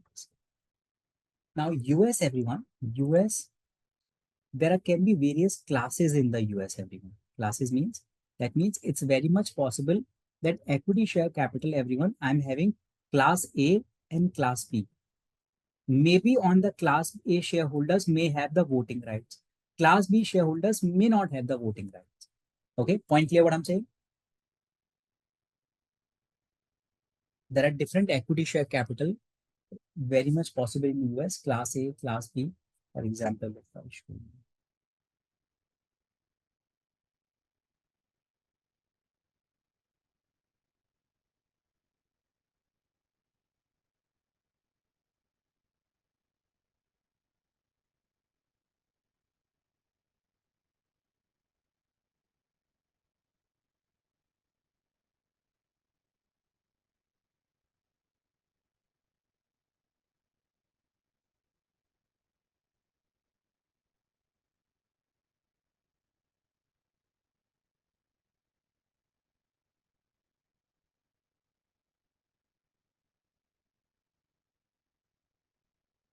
If you see Alphabet, which is Google, they are having the class A shares.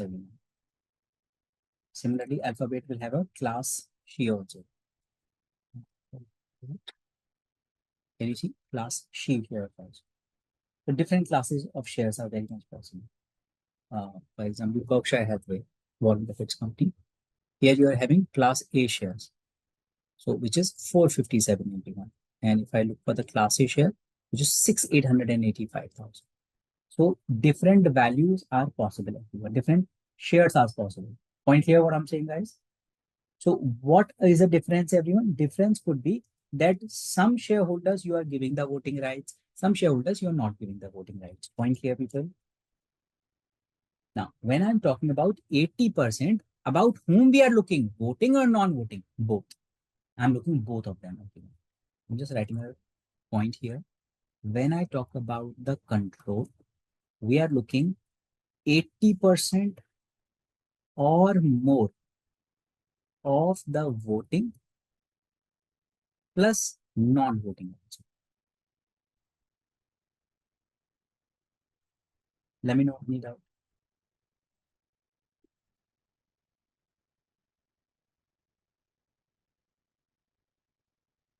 One more note.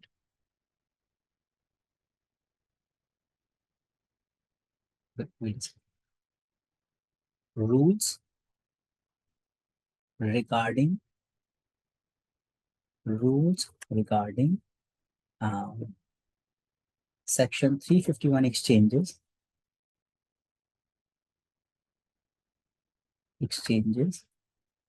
also apply to S corporation. S corporation is one of the pass-through entities, guys. I'll cover that later after that. But these rules which I'm discussing will also apply on that.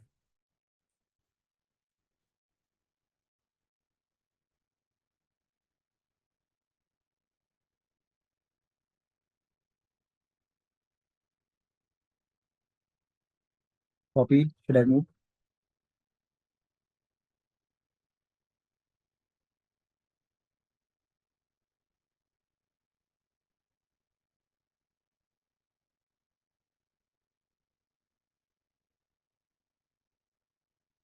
Okay. Let me know, guys, whenever you feel tired, you want to take a break, let me know, we'll discuss. We'll take a break. Okay.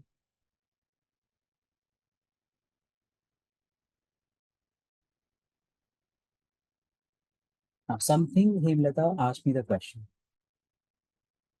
Let's say there are three shareholders. A, not the shareholders, let's say these are the partners. A is 10%, B is 50%, C is 40%, right? And let's say they are setting up, they are creating a company. Okay. Is this possible, guys, that this guy is giving the appreciate property, A is giving appreciate property, these guys are giving cash? Is that possible? That one partner is giving appreciated property to the company, others are giving cash. Why not? Very much possible. Why not? Okay. So that means, everyone, if anyone will recognize the gain, who will recognize the gain here? Ideally, you are giving this, you should recognize the gain. Point clear, guys? But all of them, everyone will be the part of the control group. Though they are giving the cash, still they are the part of the control group. That means in this case, do they have the control? All the three have the control. Yes. That means is 351 satisfied? Yes. That means is A going to recognize the gain? Is A going to recognize the gain here, guys? No. Because you are the part of the control group, and that's why you will not recognize. Point clear? Himlata clear? Yes, no. I hope that was your question, right, Himlata? Okay. Let's add more pointers here. One person is giving appreciated property. Another person is giving cash. Third person is giving services. Is this possible? One person is giving appreciated, second is giving cash, third is giving services. Possible. Why not? Very much possible. But whenever I'm looking control group calculation, guys, anyone, whoever is providing the services, we don't include that person. So that means will this guy will get the stocks or not? Will this guy will get the stock or not? Yes, this person will get the stock. Don't get confused. The person will get the stocks. In this case, C will get the stocks. But for the calculation of the control group, we are not going to include. So how much the percentage of the control group you are having right now? 60% only. 60%. Now do you have the control? No. That means 351 satisfied. Sure.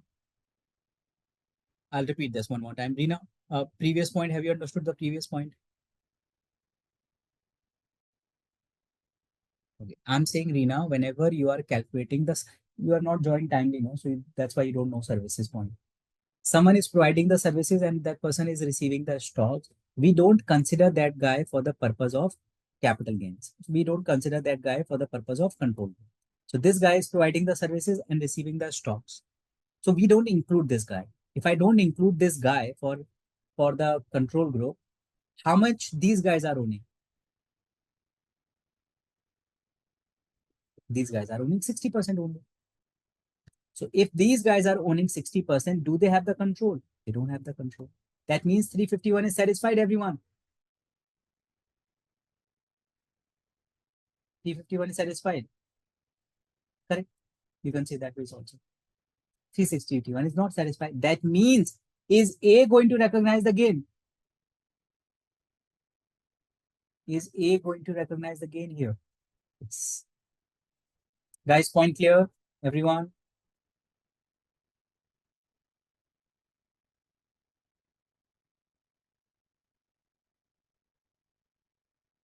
I'm just writing a clarificatory note here.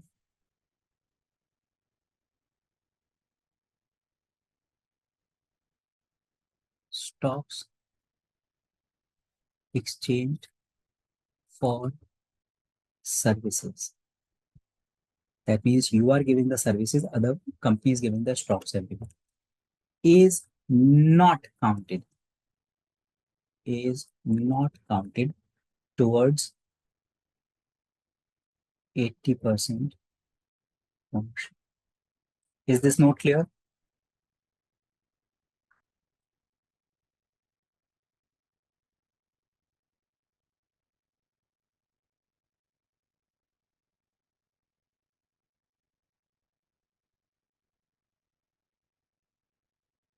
Should I move? Copy.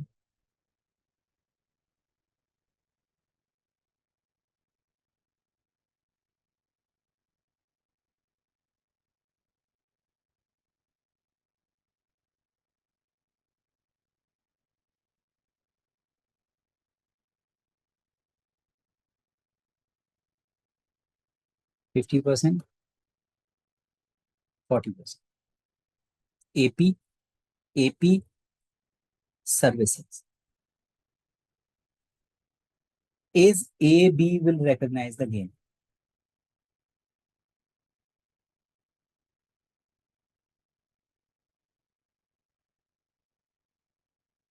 Is RAB will recognize the gain? Why? What are you saying? 10, 15, 40, 100%, guys. It's 100%. No. Correct. C is out. C is out. So how much we are having? We are having 60%. That means you don't have C. You don't have control. That's why 351 is not satisfied.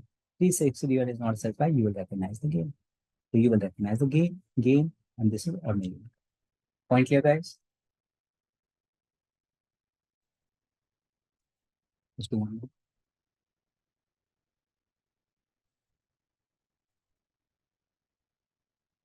more. 40%, 50%, 10%. AP, cash, services. Would you recognize the gain?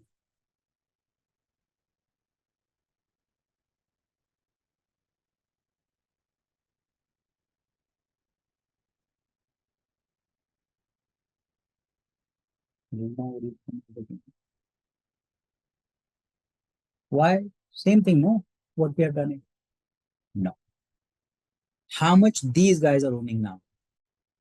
90%. Good point. Even if we throw this person out, still you are having 90%. That means, do you have the control? Yes. 351 is satisfied. Guys, point clear? So A will not recognize the gain. Is B going to recognize the gain? No. Is C going to recognize the gain? C will have the ordinary income. C will have the ordinary income the way we have done it. The way we have done it, C will have the ordinary income.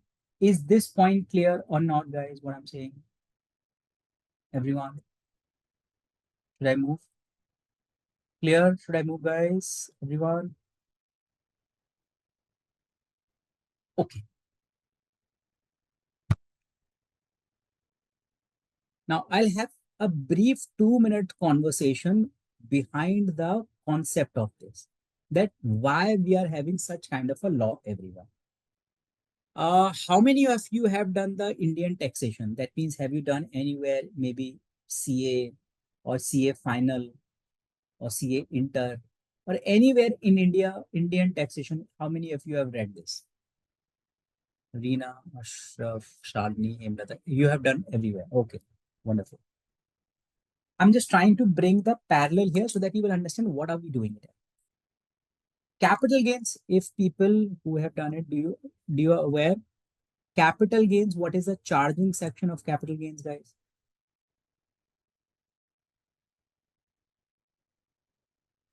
Good, Ruchi. Charging section is 45, exemption is 54. Charging section is 40. I'm covering it brief, okay? People who have not done Indian taxation, ignore my conversation, does not matter. I'm just telling you because people can connect the dots better. People who have not done Indian taxation, ignore my conversation for 5 minutes. Skip next 5 minutes. Charging section 45, what does it say? It says, everyone, that boss, if you are having any capital asset, and if this capital asset, if you are transferring, two elements you should have for a capital gain. Capital asset, transferring. Capital asset, transferring. If you're doing both of them, then you will have a capital gains. Point clear or not? Everyone? So that means if I'm having the stocks, and if any stocks, if I'm transferring, I should have the capital gains. That's a simple definition of section 45. But there is a problem here. There is a lot of problem here. This guy is a sole proprietor. This guy is a sole proprietor running the business. Now, if this person decides that let me set up a company. Now, let me set up a company. So what this guy will do? This guy will transfer all the assets and the liabilities to the company. Point clear or not? Now, when you're transferring all the assets and liabilities to the company, here you will have some capital assets. And what you're doing it, the capital asset, and if you're transferring those assets, if I go for the literal definition of section 45, guys, do you not have the capital gains? Yes, you will have the capital gains here. Rina, clear? Because you are having the capital asset and you're transferring the capital asset, you will have the gain. Point clear? Hemlata, clear? Similarly, in the partnership also. Partnership, if you are having 3 partners, A, B, C. Again, if you are making the company, obviously you have to transfer your assets and liabilities again. So same thing is happening here also. You will also have a gain, capital gains. Guys, if I'm creating the company, if you start punishing me like this, that whatever the asset I'm transferring, you are penalizing me that you have to pay the capital gains, I will not do that. I will never create the company. Point here, guys, what I'm saying. So obviously I'll not create the company because I know the moment I create the company, you will start charging the capital gains. I will not create the company. Point clear or not, guys? Yes, no, maybe. Okay. But government wants you to create the company. Government wants you to create the company. Why so? Because when you're creating the company, you will pay them the registration fees. So money is coming. Every politician loves money. So registration fees is coming to you. You will do the compliances of that. So again, you are paying the fees to them. You will conduct the regular quarterly meetings. Again, the money is coming. You're paying the money to ROC in that case. So they want you to create the company. They want you to create the company. That's the reason. That's the reason, guys. They have introduced in India, they have introduced section 47. They have introduced section 47. Charging section is section 45.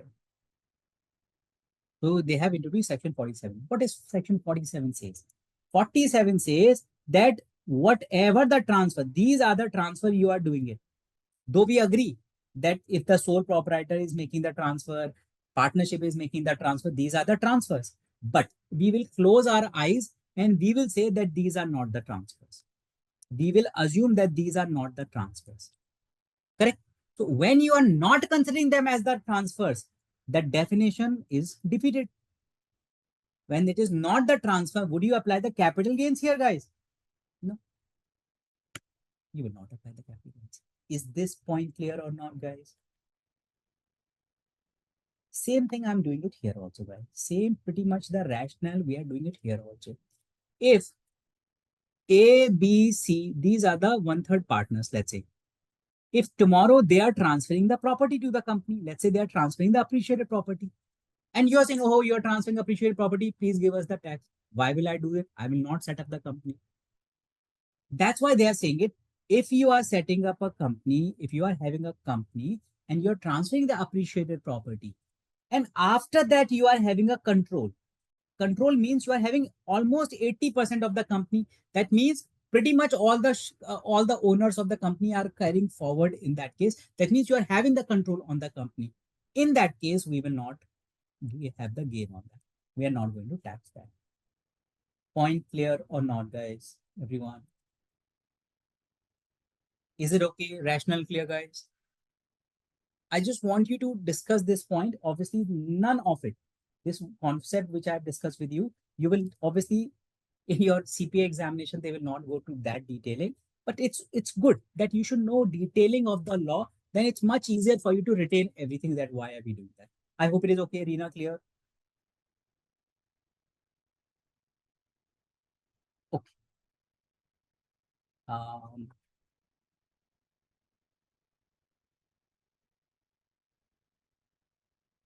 three shareholders, three partners, everyone.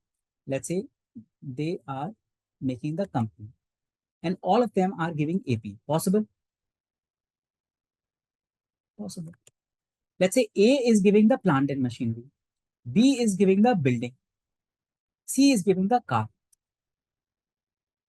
Now, let's say you are transferring everything to the company, but guys, when you are transferring all the different kind of a asset, everyone, it's difficult that everything is transferred on the one day. Maybe everyone here, the car, you have to get it registered in the name of the company. So you will get it registered by the RTO. Building, everyone, I have to transfer the deed in the name of the company. That might take a time. So maybe RTO thing is getting done on 31st of January. Deed work is getting finished, let's say on 5th of February. Plant and machinery you are transferring in the name of the company, that might be done on 8th of January. So it is very much possible, everyone, that there is a gap in couple of days on the weeks. Point clear what I'm saying, guys? Yes, no. So it's very much possible, everyone, that there is a gap in couple of days and the weeks, everyone. I'm just writing a clarificatory note here.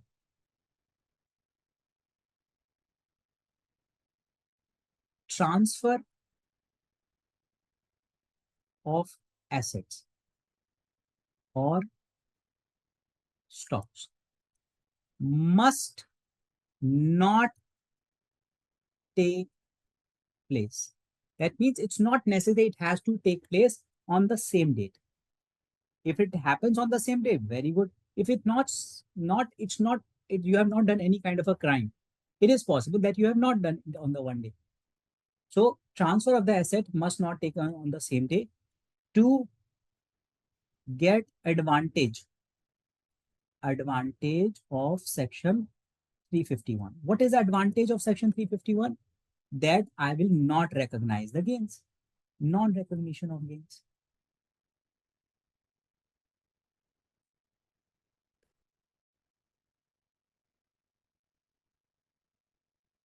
Is that okay? There is a gap of couple of month, couple of days, weeks, but it won't happen that A is transferring in 2024, B, C is transferring in 2026. Then it is not correct. I'm transferring in a gap of many years, then it is not correct. Everyone, point clear what I'm saying? That's why I'm just writing out one more note here. Hence,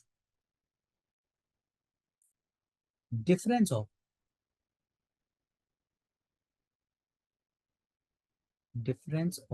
which purposes? Difference of couple of days, weeks would be fine.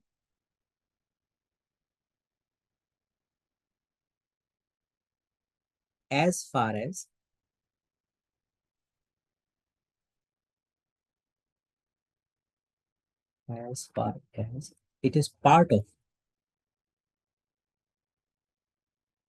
it is part of pre-approved plan.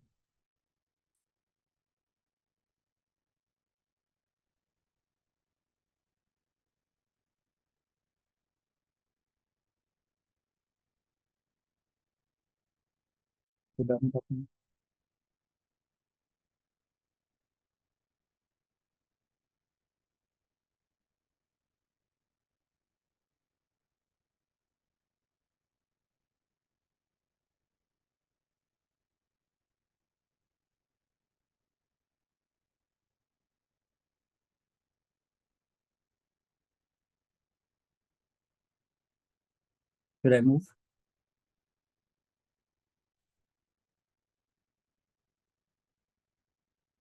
Or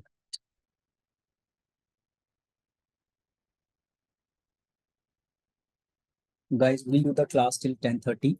Okay. So let me do it for another 20 minutes more. So we do till, let's say, 8:30 types, and then we'll stop for a break. Okay. I just uh, I want the second half to be shorter. Otherwise, you will feel very tired. So give me 20 minutes more, and then we'll take a good 20 minutes break so that you guys can get fresh.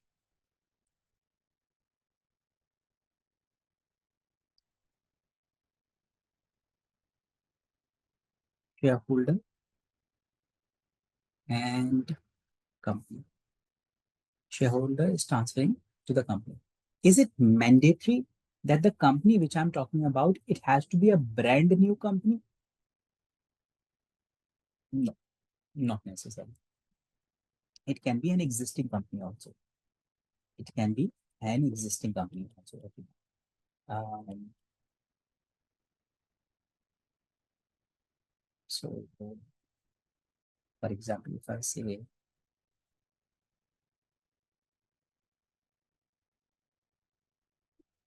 let's say, uh, there is already a shareholder in the company. So let's say this person is having 100 stocks in the company.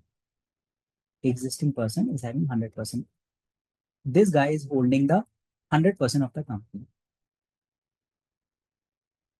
Now, new person comes in and that person gives the appreciated property to the company. And now, company is giving this guy 900 stocks. Is that okay? Question: how much this guy is owning now after the transfer? Correct? This person is owning 900 and total is 1000. This plus this. So this guy is owning 90%. That means, is this guy the part of the control group, guys? Yes. So on this appreciated property, is this guy going to recognize the gain? Again, it's the existing company. That's okay. Again, it's the existing company, but still it's okay.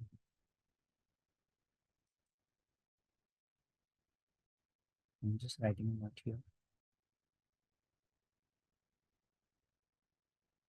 Section 351 may apply. Section 351 may apply to an exchange after the formation of the company.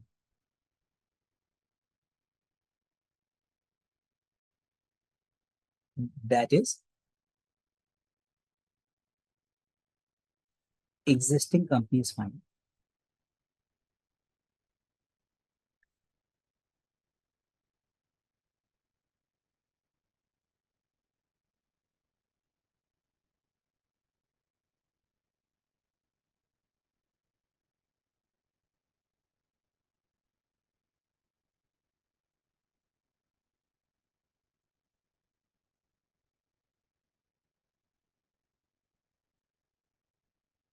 Should I move, everyone?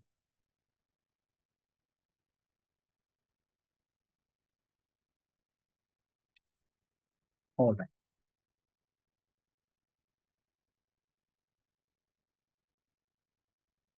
I told you that the company is giving the stocks to the shareholders. Question is, the stocks which you are issuing, is that has to be brand new shares, stocks also? Not necessarily. If you remember, I discussed the concept for treasury stocks, remember? That means the stocks which you have buy back. Is that possible that you are issuing the treasury stock to the shareholders? Possible. Very much possible that you are issuing the treasury stock. Point clear, guys, what I'm saying, guys? Everyone? No, yes, maybe. Okay. I'm just writing one more point.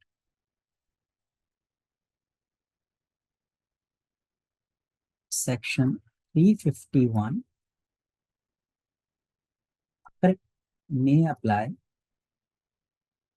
even company issues new stocks,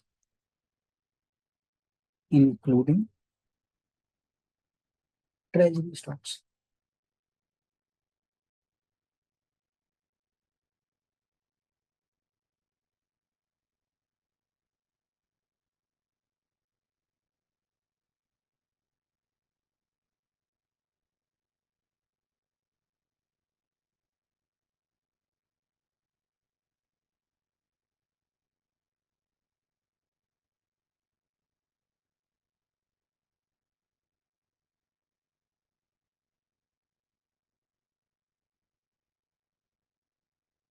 As you run,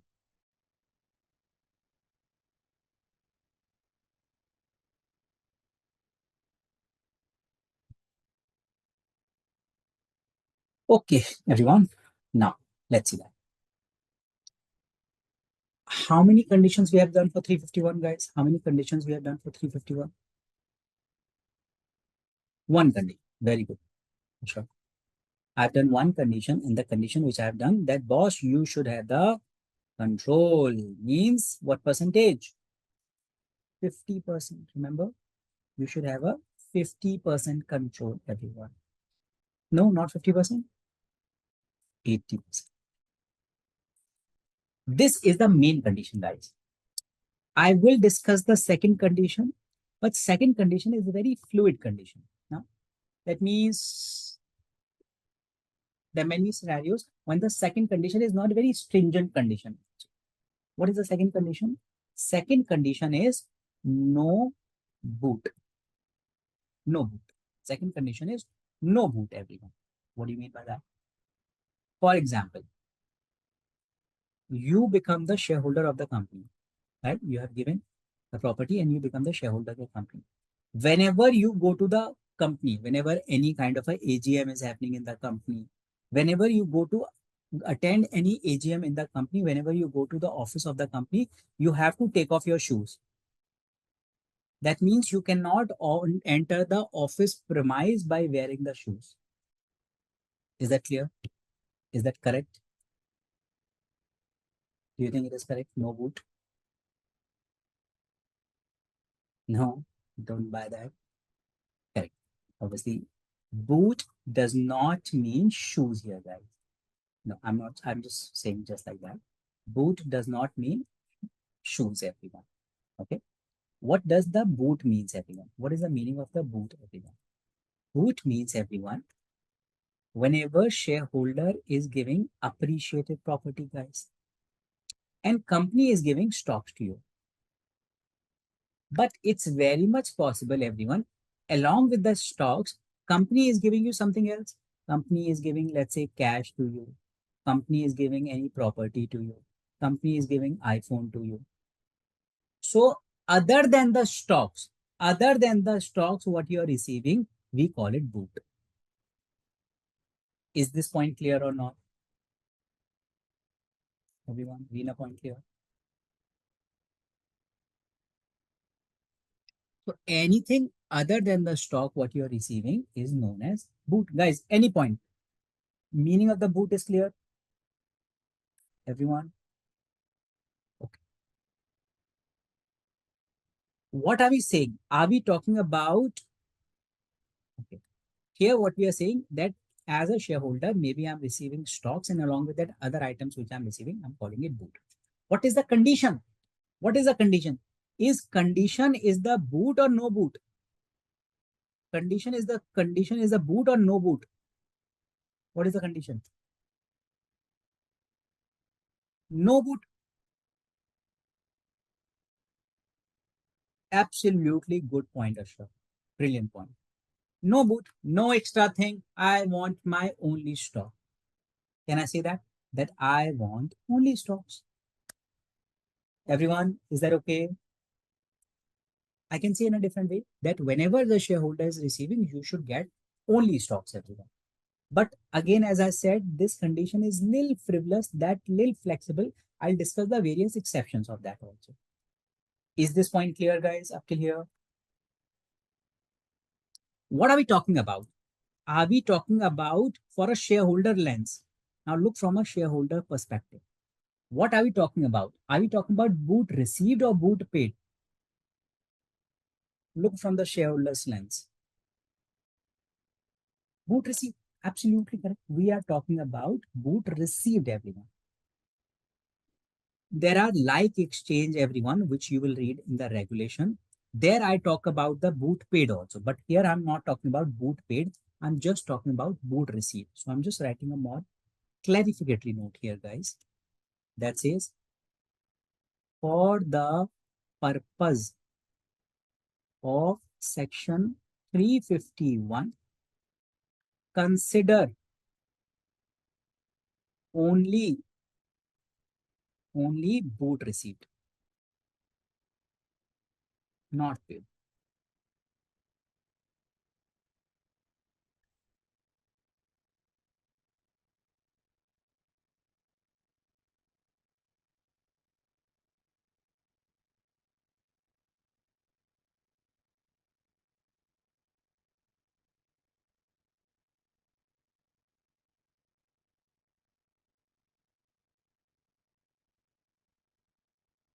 Should I move, guys?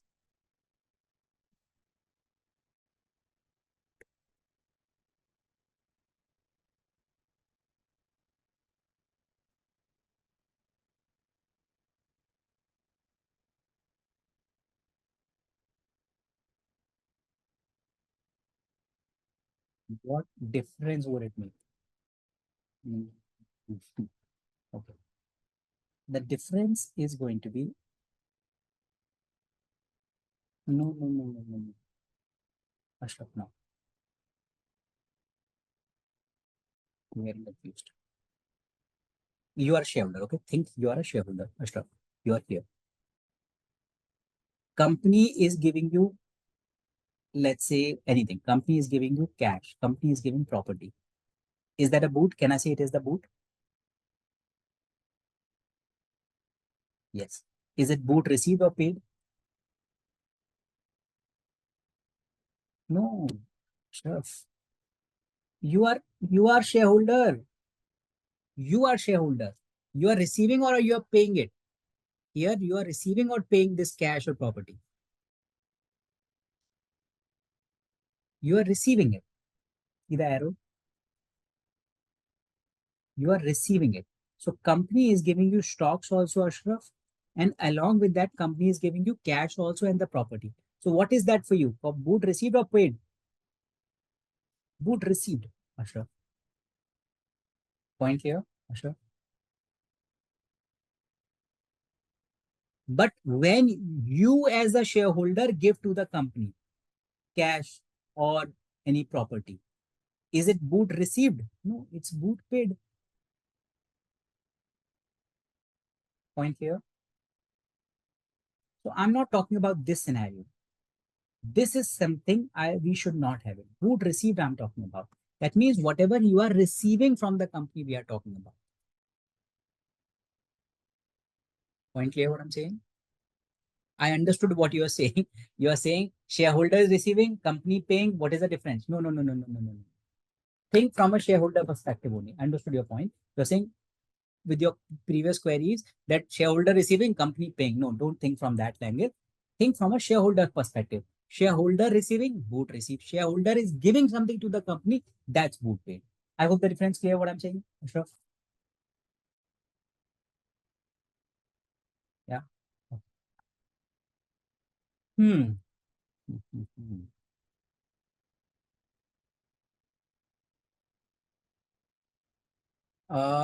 Should we continue? Do you want a break, guys? You tell me.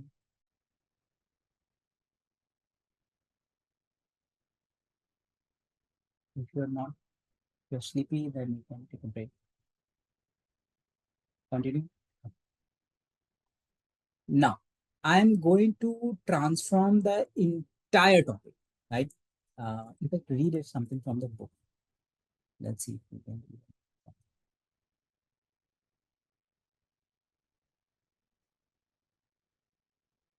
something you can do.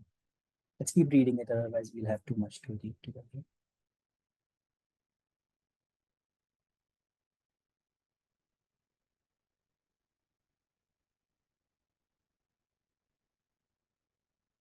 Read this. I am on page number 96.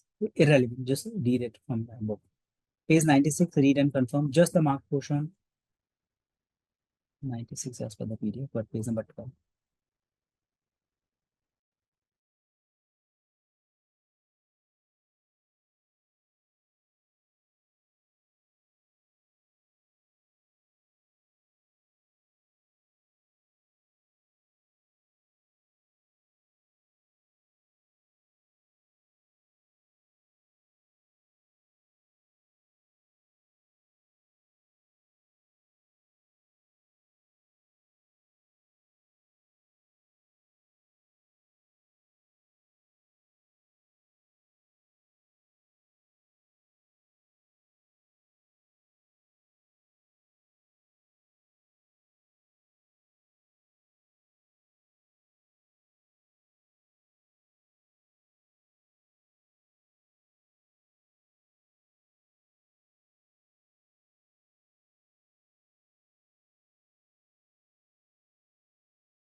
Done reading, guys.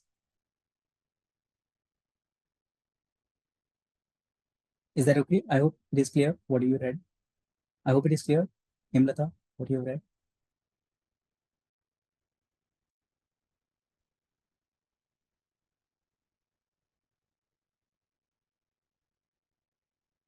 Same here.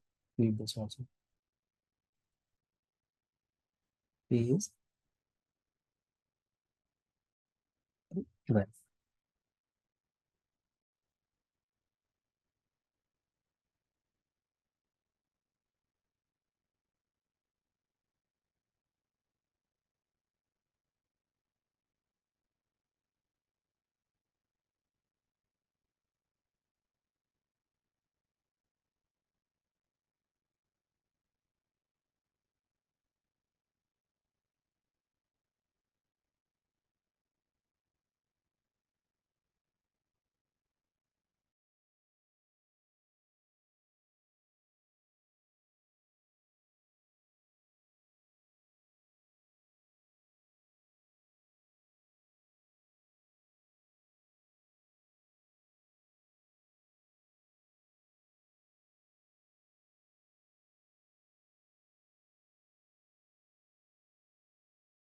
Should I move?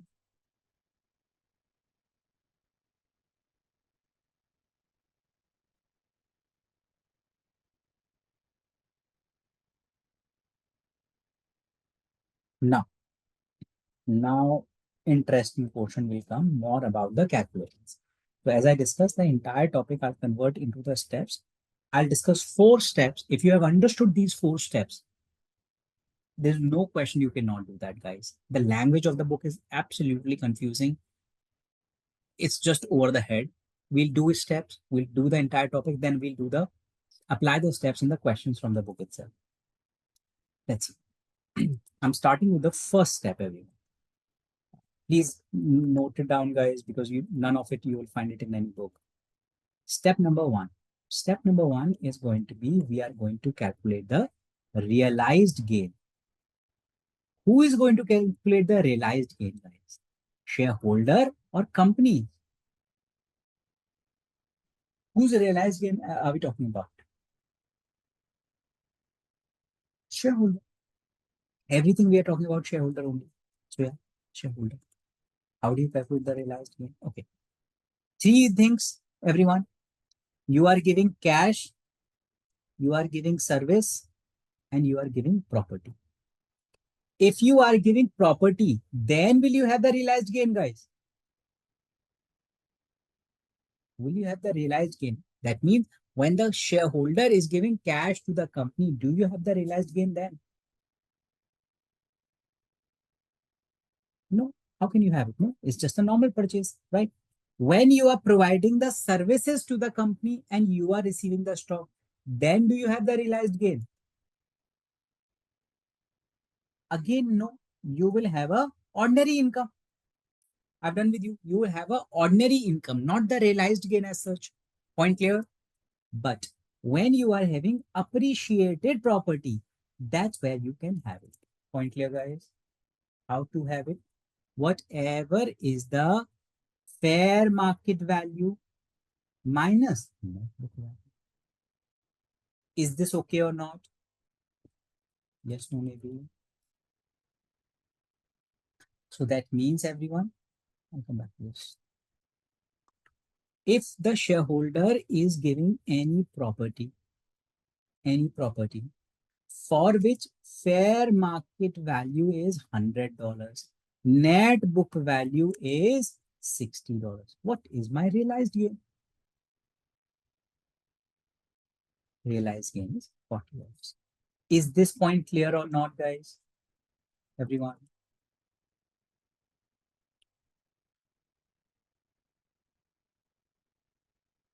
Fair market value is 100 and net book value is 60. I'm telling you, company is giving you the stocks for which fair market value is $80. Would you be okay with that? Would you be okay with that?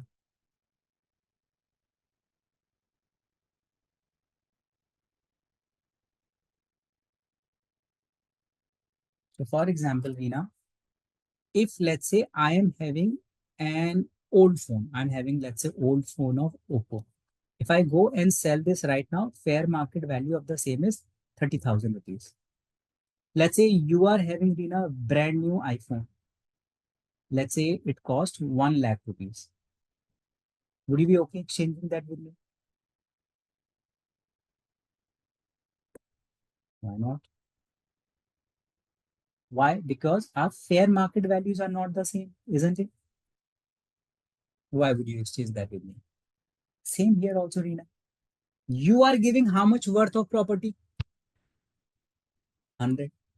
Company is giving you worth 80. Why would you accept that? Point clear what I'm saying? Transaction is not equal, right? So in this case, hypothetically, we agree. We agree to exchange our iPhone and the Oppo phone. I give you my Oppo phone, which is 30,000 rupees, and you give me your iPhone. How much extra cash you need from me? How much extra cash do you want from me? You know, guys, let's say we have exchange. You gave me your iPhone and I gave you my Oppo phone, which is 30,000. How much extra cash should I give to compensate that? 7,000 rupees. isn't it? Same here. Same here. I'm giving property for 100. How much cash should I take from the company? Cash or any property should I take from the company? No, 20, no, Rina. It's 80. So I'll take 20 only. Fair market value of low. So I'll take cash or any property which is worth 20. Is this okay or not, guys? Everyone? I hope it is okay, Rina. So realized gain, how I have calculated? I have calculated 100 minus 60. That's one way.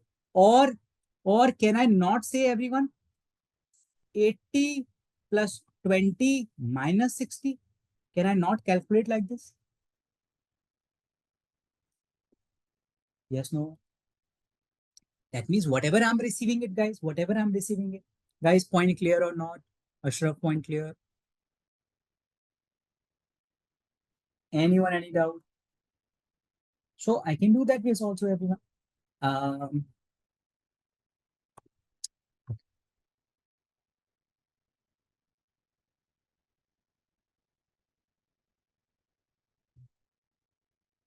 so realized gain, everyone. No, that would be considered as the boot. I'll talk about that, Ashraf. How would you treat? I'll talk about that also. So realized gain, everyone. What you can say here, whatever is the fair market value of the property, I'll take that minus net book value of the property. Second way, everyone, what I can do here is, or I can say whatever is the fair market value of the stocks plus whatever I'm receiving as the cash received by the shareholders, whatever is the property I'm receiving, fair market value of that, or any other benefit, everyone, which I'm receiving, reduced by the net book value of the property. Same. Is that okay, people? Should I move?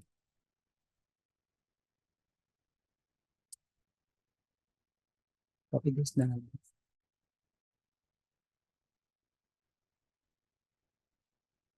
Okay. General mistake with the people doing. General mistake. I tell you, really, you will not do that mistake. How much is your gain here? In this question, how much is the gain? How much is your gain, guys? 40. Perfect. I told you both the ways, everyone. If somehow this information is missing, let's say this information is not there. How much is your gain? I'll ask you again. How much is your gain? Gain is still 40. Point here what I'm saying? Gain is still the 40. But generally what people do, people say, okay, fair market value, that means 80 minus 60. So people do this. Is this correct? No, that's incorrect. Okay. So don't apply this fair market value and half of it. No, no, no, no. You're doing the cocktail of this version which I gave you. You're doing the mixed of that, everyone. Don't do that. Point clear what I'm saying, guys, everyone? So if you are taking from the receiving side, take all of it. Take all of it. Clear, Reena, clear? Okay. Step number 2. Hopefully you have copied. Step number 2. Step number 2 is going to be recognized gain. Recognized gain.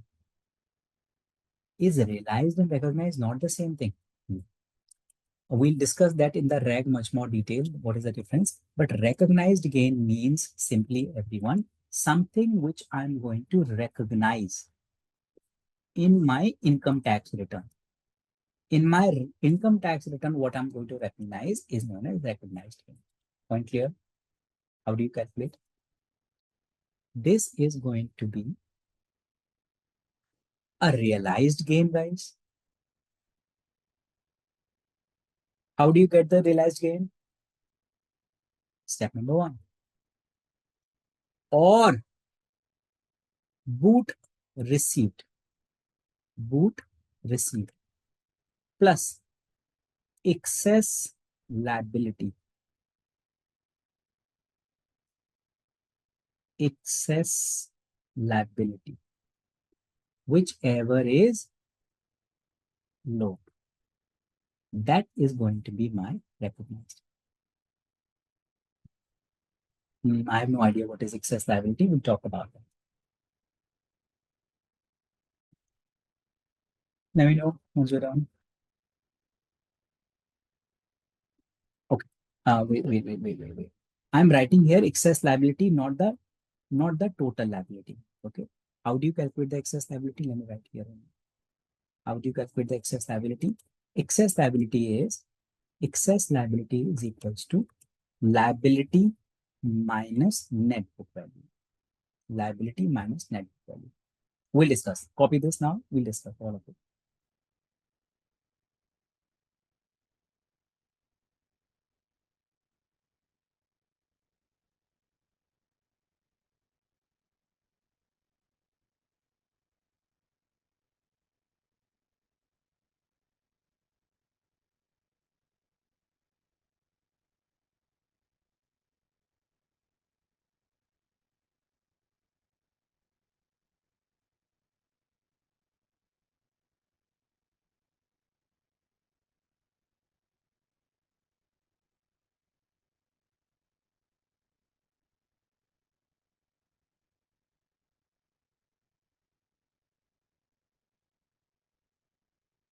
Remove.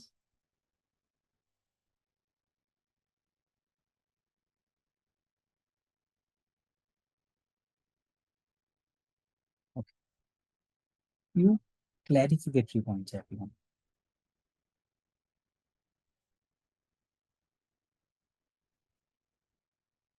What I'm saying here is company is giving stocks, and along with that, company is also giving you cash and property. What do we call this? Cash and the property along with that this company is given. We call it boot.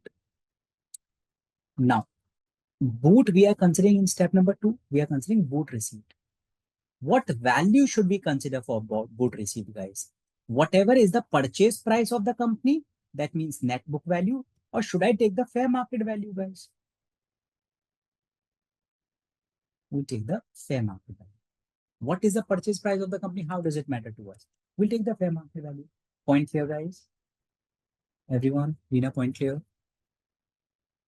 So I'm going to take the fair market value, guys. So here, when you're taking boot receipt, we are going to take fair market value here. Is this okay, guys? Okay, let's try a couple of questions and then I'm going to move on. Okay? Just to practice this. I'm just making one format so that we can use it.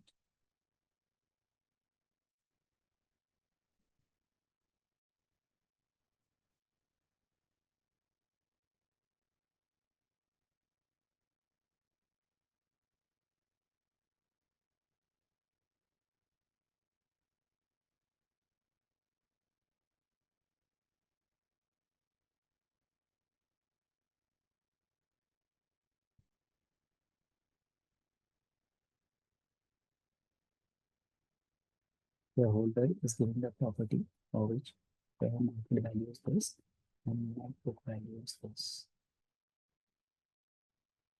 We are receiving the stocks. We are receiving the property for which fair market value is this and net book value is this. Step number 1. Step number 2. I'm just creating a format so that I can use that going forward. Now, fair market value is $100. Net book value is $80. You are receiving stocks. Along with that, you are receiving a property for which fair market value is $20. Net book value is $5. Let's do it together. What is step number 1 value? What is step 1 answer?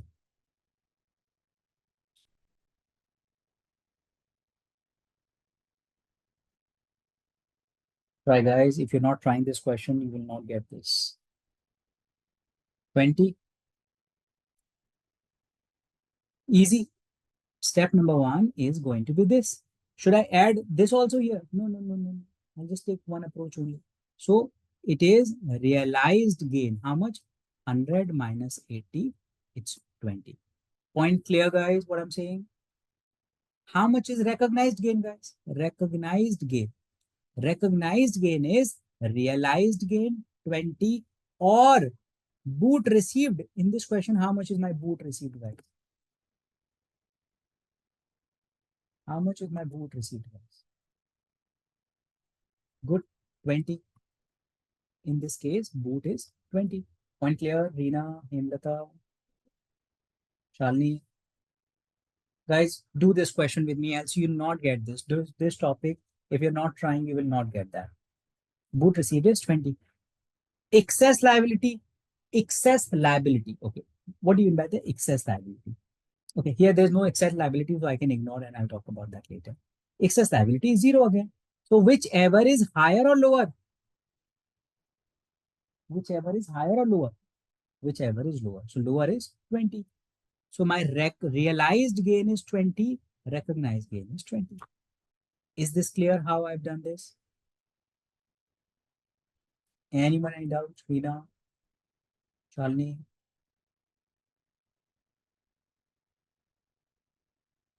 Right, question. This is same 100. This is 80. And you are receiving stocks only. That means you are not receiving any property. Tell me step number 1 and 2. Try guys, questions.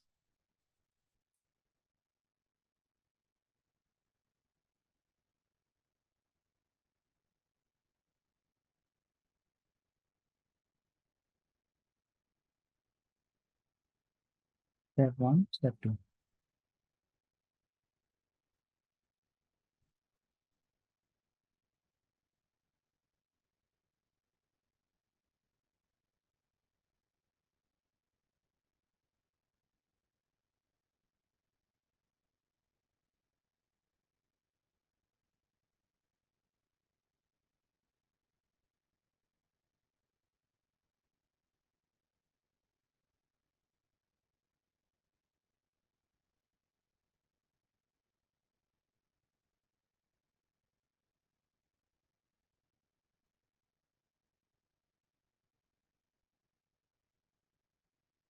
Zero what?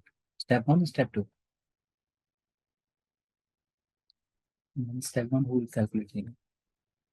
Give me both the answers. Huh?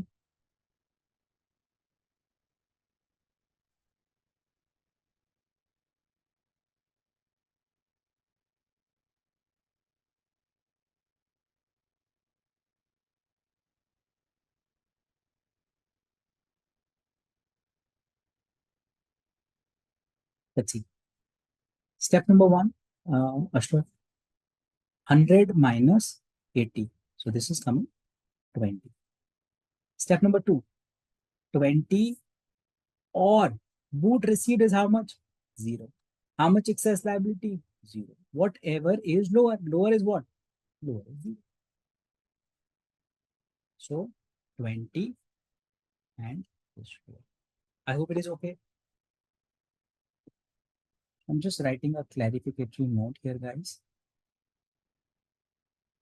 In step 2, we are taking excess liability. We are not taking total liability. In step 2, if boot received and excess liability is coming 0 and there is some value for the realized gain, I will take the lower value. Lower value can be 0. So I'm just trying to avoid this doubt. 0 can be the lower value. Third, everyone. Third, what we are saying. Yeah. When we are doing the boot received, we are going to consider the fair market value. I will not consider the net book value. Will not consider the net. Clear? Let's do one. You are transferring the property for which fair market value is 100. Net book value is 70. You are not receiving any property, but you are receiving the cash of $10. What is step 1 and 2?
Rina, what's the answer? So yes, this is going to be 30, 100 minus 70. So it is 30. Right? Now here, 30 or boot received, which is 10, excess liability 0, lower is 10. Absolutely correct. Yes, 30, 77.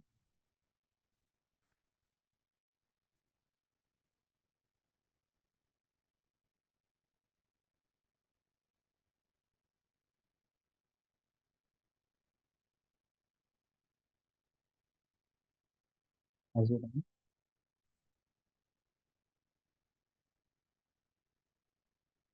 running down.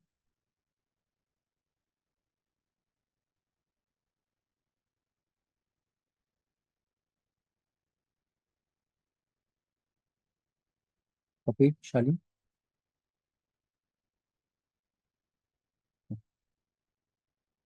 Boot is not in addition to stock. No, it is in addition. No, company is giving stocks also. Company giving you cash also. It is in addition. No, it is not in addition to stock. It is in addition only.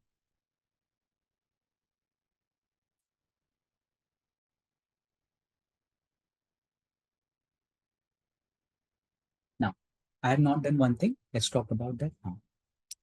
Excess liability. How do you calculate the excess liability? Excess liability is liability. I'll talk about that. I'll talk about that. Rina. First, let me do all the steps. I'll talk about this scenario. That's why I'm saying boot, we are not looking so stringently, we are not looking so seriously also. There could be a scenario when 351 is satisfied, still I'm recognizing the gains. That's what I'm saying. Okay. I've done 351 law, then let me do the steps with you and then I'll plug in both the things. Because if I discuss this now, you'll get confused. Okay. Reading. Excess liability is equals to liability minus net book value. Liability minus net book value. Take the same scenario. Shareholder. Okay. First of all, guys, first of all, shareholder, and this is the company. Company is giving the boot. Company is giving the boot to the shareholder. So it is the boot received everyone. Boot received everyone. Is it good for the shareholder, bad for the shareholder? As in, is it benefit for the shareholder, or good for the shareholder, bad for the shareholder? In a way, it's a good thing, isn't it? That you are getting something. Point clear or not? Everyone? Clear? Ashraf, clear? Now, what I'm discussing, I'm saying shareholder and this is the company. I'm saying liability. That means two liabilities I'm discussing. Tell me, okay? Shareholder is giving the liability to the company. Shareholder is having a liability and shareholder is giving the liability to the company. Let's call that liability number one. Second thing, everyone, company is giving the liability to the shareholder. Let's call it liability number two. Company is having the liability and company is giving this liability to the shareholder. Which is more beneficial for the shareholder, guy? Liability number one or liability number two? Which is beneficial to the shareholder?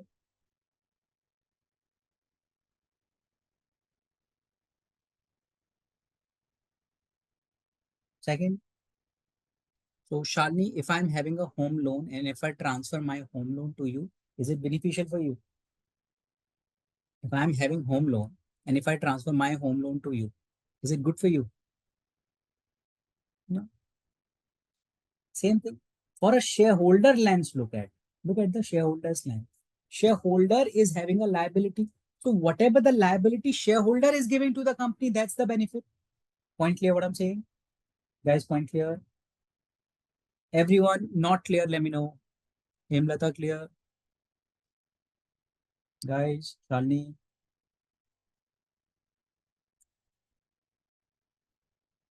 So everyone, okay. two things are there, guys. One is liability relief. So liability relief, and second is liability assumed. Everything look from a shareholder's lens.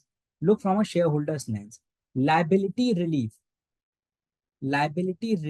and liability assumed. Which one is the liability number one? Liability relief or liability assumed? It is liability relief. Your liability, you are relieved from the liability. Your liability is going. So liability relief. If you are taking over the company's liability, that is liability assumed. Is this okay or not, guys? Yes, no, maybe. I hope it is okay. Quickly. Rina, clear? Now, whenever I am talking about excess liability, no, excess liability, I am putting into the recognized gain. That means I am putting into the gain category, benefit category. That means which liability is that? Liability number one or liability number two? Think. When I'm talking about benefit, so obviously it is liability number one, liability relief. Point clear, guys, what I'm saying? Obviously, everyone, whenever my liability is going, that's what it is good for me, everyone. So that means, everyone, whenever shareholder is giving, let's say, any property, shareholder is giving any property. Let's say net book value of the property is 100. And along with the shareholder says, wait, you are having liability. I'm having some liability also. Take that liability also. Let's say you are having 20. I'm talking about this liability. Point clear or not, guys, here? Yes, no. Is this excess liability? No, this is not excess liability. Excess liability is what? Excess liability is liability minus net book value. Here it is coming negative, 20 minus 100. So that's not. What is my excess liability then? See that. If I tell you liability here is 150, now it is excess liability. How much? 150 minus 50. So excess liability is 50, guys. Is this okay or not? Should I repeat if anything is not clear? Is that clear? Should I repeat? No? Let's quickly do that. Let's do that question. Without doing that, we will not get this.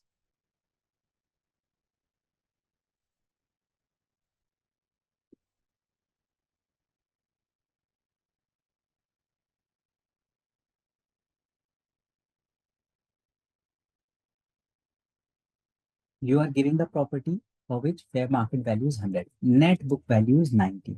You are along with that giving a liability also, guys. Let's say this liability is $10. Shareholder is giving the liability to the company. Is it liability relief or assumed? Is it liability relief or assumed? Liability relief, everyone.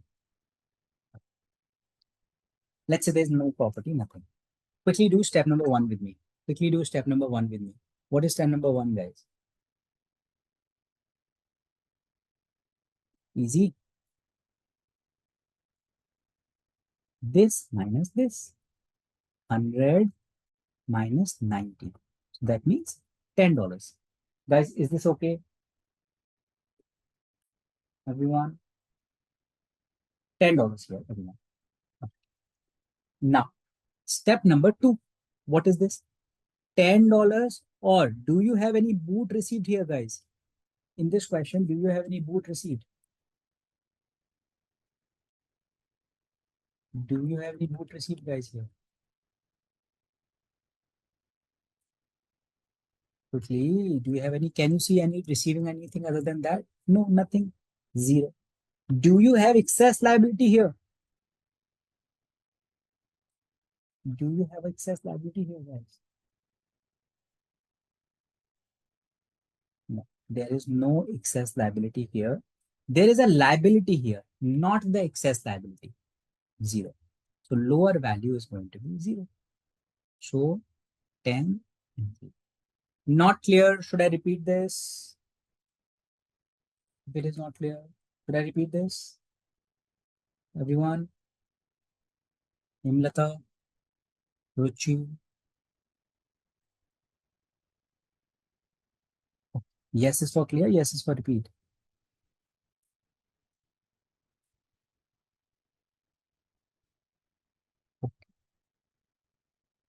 Um, let's try one more question. Property, what you're giving is $100. Net book value is 90. Along with that, let's say you are having any mortgage also, which is, let's say, $10. You are receiving stocks, mortgage, whatever you like to call it, whether we call it mortgage, whether we are saying you are giving the liability or you are transferring any loan, whether you are transferring any obligation, it has same meaning, guys. Okay, same thing. Now, you are receiving the property for which fair market value is $10 and the net book value is $2. Try, guys. What is 1 and 2?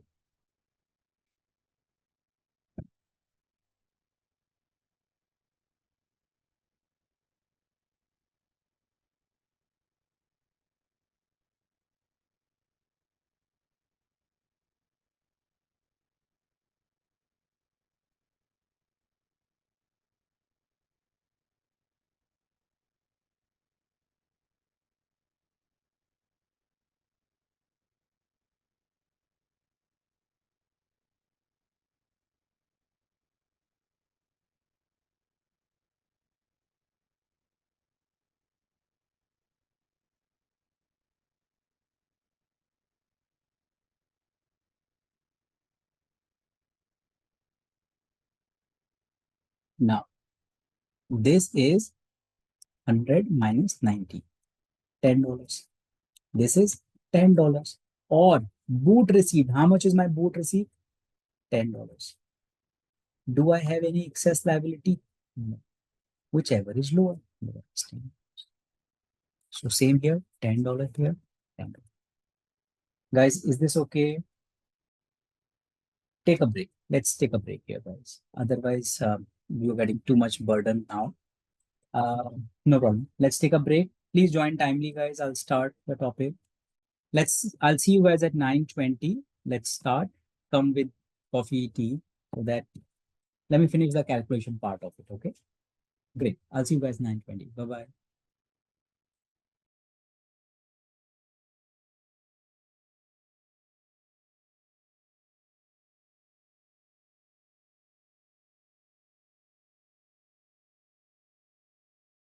Bye, everyone.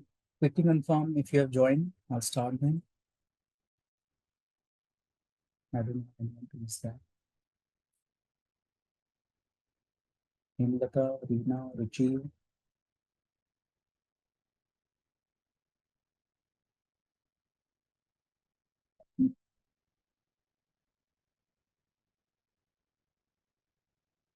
Ruchi, Reena. Okay, let's move.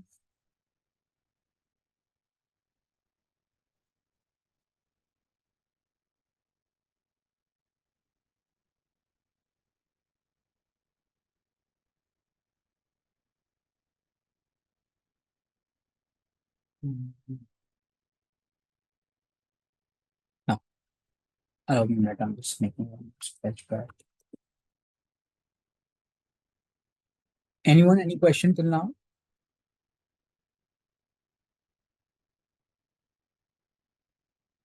No, no question. Okay.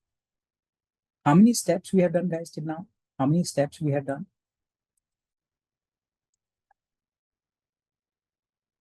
We have done 2 steps, I believe. Shareholder is giving property for which net book value is 100. Liability, what you are giving is 20. Is this my excess liability, guys? People, is this excess liability?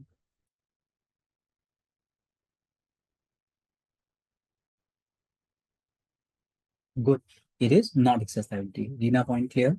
Excess liability means whenever liability is more than net book value. Is that the scenario here, Rina? No. So that means I don't have any excess liability. Point clear? On the contrary, if I tell you liability is 150, do you have the excess liability here? How much is my excess liability? Correct. Liability minus net book value, excess liability is 50. Is this okay or not? So I will consider only 50 in step number 2. I will consider only 50 in my step number 2. Point clear or not? Ashraf, clear? Let's try questions.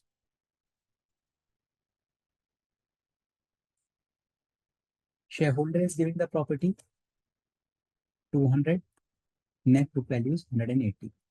You are also giving a mortgage, which is 10. Along with the property, you are also giving the cash every month. Is that possible? That shareholder is giving cash also and the property also? Yeah, your wish. You can give your entire net worth. Who's stopping you, right? So yeah, company is giving the property for which fair market value is 20 and net book value is 80. Calculate what is step 1 and 2.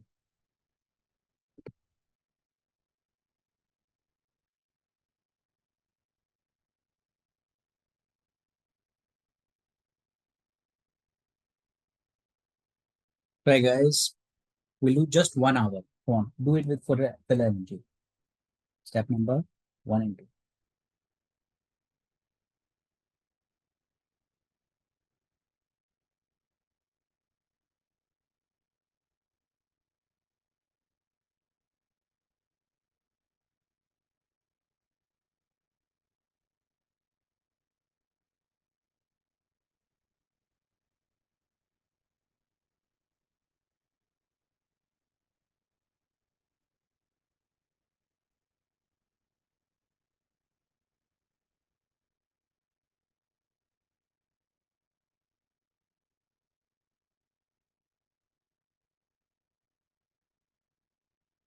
So answer.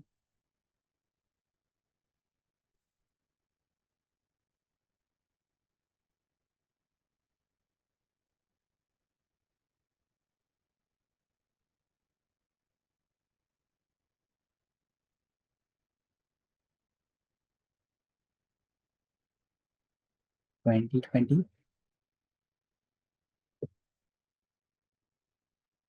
Right, guys, you will not get this topic if you are not trying it. Definitely will not get this. And it is complicated topic, important topic. Correct? This is going to be 200 minus 180. So that should be 20. Is this okay, guys? Everyone? Okay. Step number 2, realized gain 20, or how much is my boot received, guys? How much is my boot received? 20. Correct? 20 plus 50. I'm having 70. Is this okay? Yes, no. Is that clear? Ashraf, clear? Arina, Ruchi? Is it correct? Because 20 and the cash of 50. Good point, Himlata. It is boot not received. It is the boot paid. I will not consider that. So I'll take only 20 only. Good point. Ruchi, clear? Do I have any excess liability here? I have liability here, but not the excess liability. 0. Whatever is lower, lower is 20. So 20 here, 20. Is this okay or not, people? Perfect.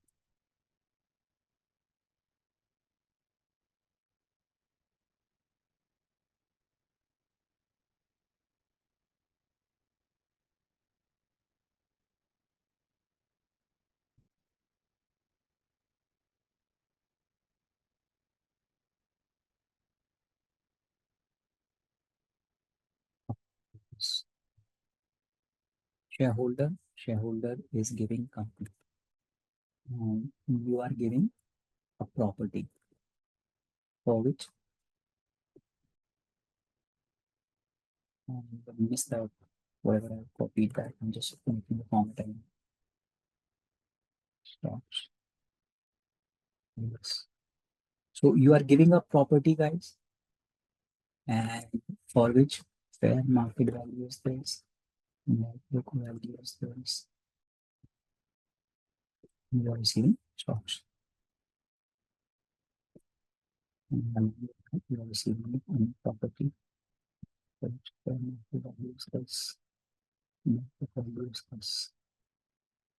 And then, now, fair market value of the property is 200, net book value is 80. You are giving the mortgage also, liability also, which is 150. You are receiving stocks. You are also receiving, let's say you are not receiving any profit. What is 1 and 2?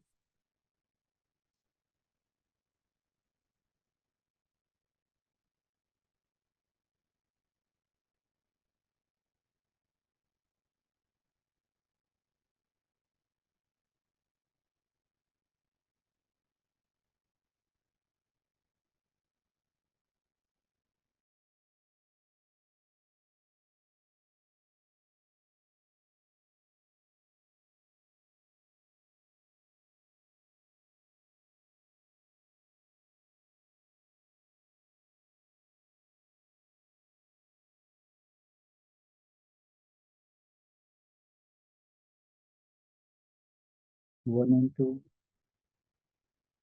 120 and 70.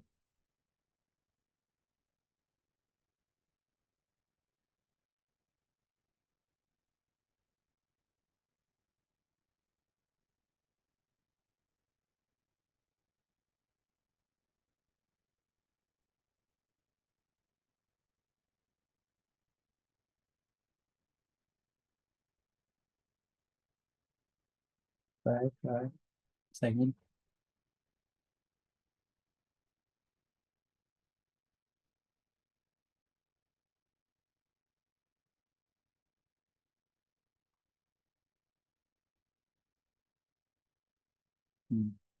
Tell me the answer, step 2.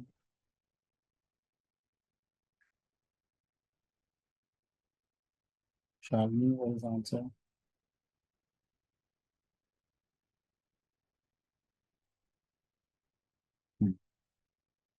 You are saying how much is recognized here? Recognized and both are 120, 120. You are saying?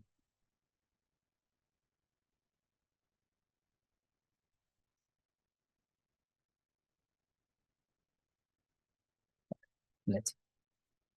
Step number 1 is simple, everyone. Step number 1 is this minus this. How much is that? 200 minus 80, so that is 120. But how much is this? This is realized gain 120. Or how much is the boot received, guys?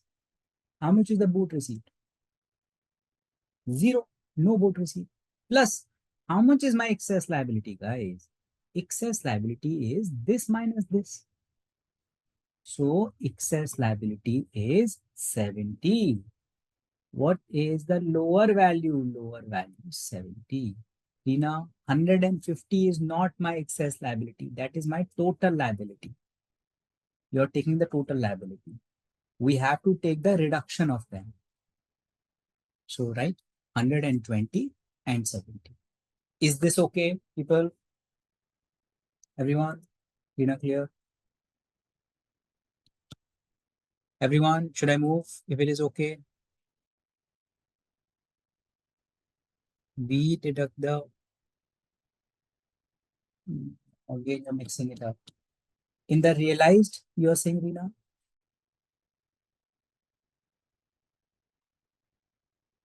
In the realized, you are saying it. When did I tell you this? For excess liability, we do this only. What do we do? Liability minus this. See what is excess liability here. That's exactly what it is. 150 minus 80, 70 only. Let me know any doubt. Should I move, guys? Shareholder. Shareholder is giving the liability. Okay. Liability you are giving is 170. Net book value of the property which you are giving is 80. Do you have excess liability here, guys? How much is the excess liability now?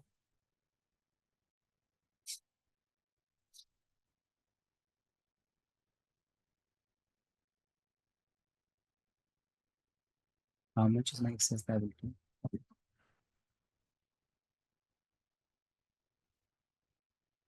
Correct. Good, Ashra. This minus this.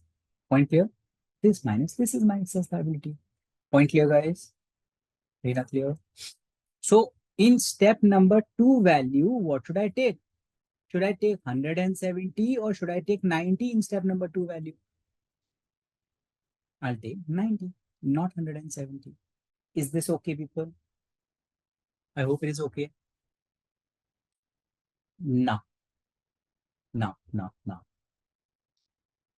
The liability which is going for you, excess liability which is going everyone for the shareholder, is it good for the shareholder, bad for the shareholder?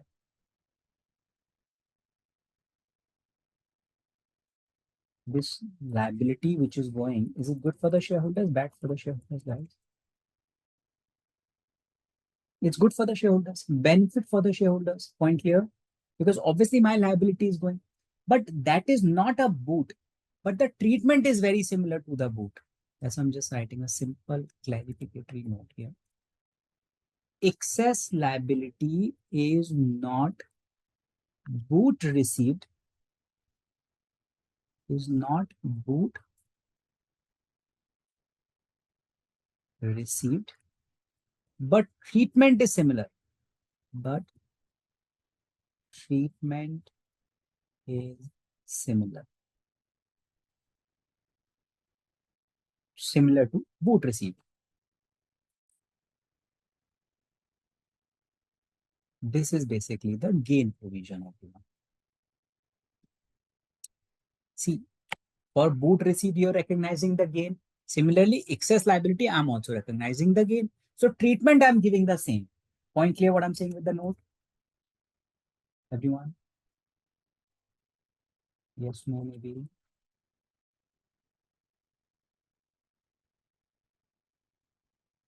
Let's do one question here.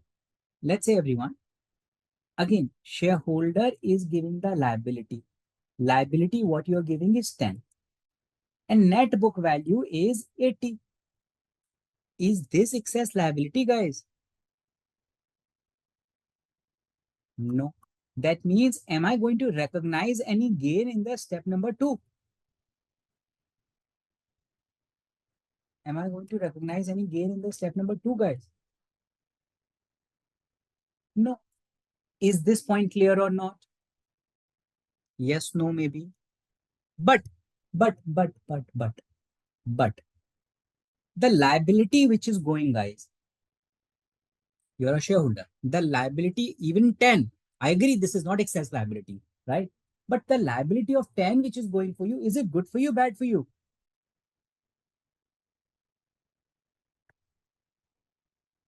Obviously, it is good for me because my liability is going. I agree that I'm not recognizing the gain here because it is not the excess liability, but I am still having this benefit. Can you see the problem? Can you see the point, guys? So what to do? In this case, guys, whenever you are calculating, who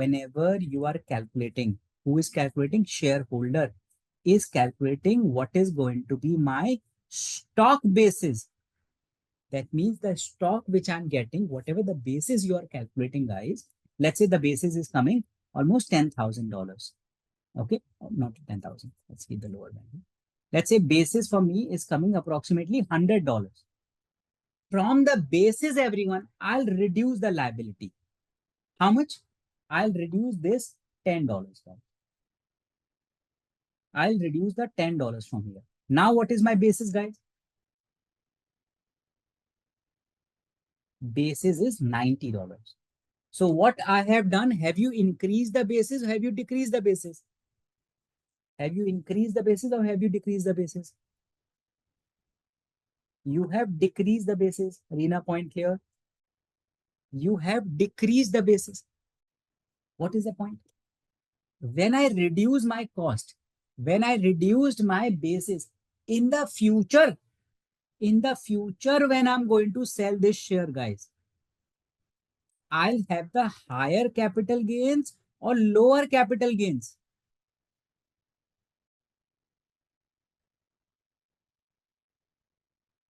Come on, guys. Correct? I'll have the higher capital gains, not the lower capital gains. So everyone, I agree. Right now, this liability which I'm having, for which I'm having the benefit, we are not recognizing it right now. But what I'm doing, I'm reducing my basis so that in the future, I'll have the higher gains, higher tax. Is this point clear or not? Impact clear or not, guys? So in a way, this is nothing but the deferment of gains. Deferment of gains. Is this okay or not, guys? Everyone? Clear? Ruchi, clear? Yes, Rina, you have not joined timely. We have done the basis means cost. If you remember, Ruchi, you have done the reg classes. Who have done the reg classes? Ruchi? Uh, who else has done it? Uh, no one else has done. So if you remember, in reg classes, we used to discuss the same thing. Whenever there is a deferment of gains, we reduce the basis. Same fundamental we are doing here also. We reduce the basis. Same thing we are doing here. Okay. I'll move, guys. Are we good up to here, guys? Should I move? How many steps we have done? How many steps we have done, guys? We have done 2 steps. We have done 2 steps. I'm going to do the last 2 steps with you. I'm going to do the last 2 steps with you. What is happening? Shareholder is giving the property to the company. So in step number 3, everyone, I'm going to calculate shareholder. I'm going to calculate basis of stock. Stocks basis I will calculate in the step number 3. Point clear? For whom I'm calculating this? I'm calculating it for shareholder. Point clear, guys? I'm calculating for the shareholder. What company is receiving, guys? What company is receiving, guys? Here, what company is receiving? Company is receiving the property. So in step number 4, guys, in step number 4, I will calculate properties basis, guys. Properties basis for whom? For company. Properties basis for the company. Why do you need the properties basis for the company? Because the property which the company is receiving, the asset which the company is receiving, company will sell in the future, guys. If company will sell in the future, how would you know what is the gain or loss? That's why I want to know what is my properties basis. Is this clear or not? Everyone, Rina, clear? Show everyone. That's why we are doing it. Let's do it one by one now. It is end of story. Step number 3. Step number 3, which is stocks basis. Stocks basis for whom?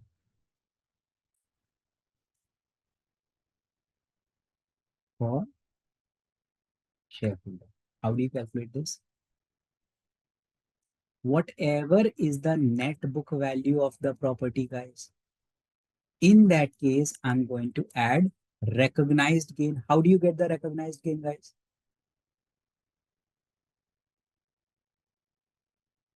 in step number 2. From this, I'm going to reduce boot receipt. Obviously, when I'm taking the boot receipt, I'm going to take the fair market value. Then everyone, from this, I'm going to reduce whatever is the liability assumed by company. Remember here in this step, in the step number 2, guys, what are you doing? In the step number 2, do you take the total liability or excess liability? In step number 2, we take excess liability. But in step number 3, guys, we will take total liability, not excess liability. Be careful about this. Same here, everyone. When I'm talking about liability assumed by this, I'm going to take the total liability. I'm not taking excess liability. Copy this, then I'll discuss.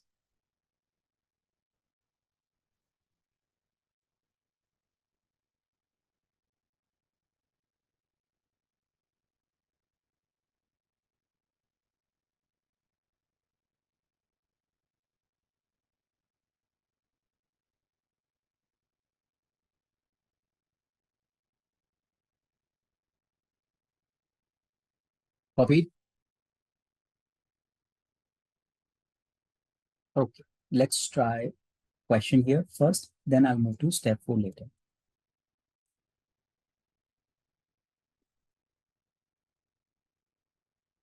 Property you're transferring is 70. Net book value, fair market value is 70, net book value is 40 everyone. That's it. Try everyone. 1, 2, 3.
Thirty, 0, 40.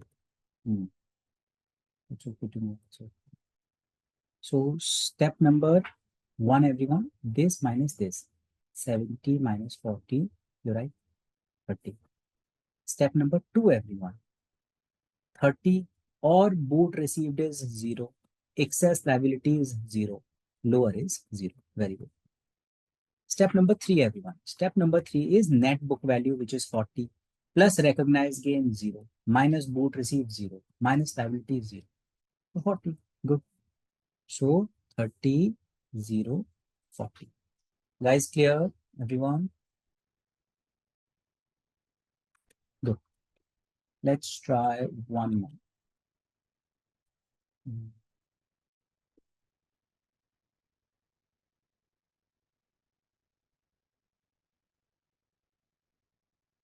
You are giving the property for which fair market value is 200. Net book value is 130.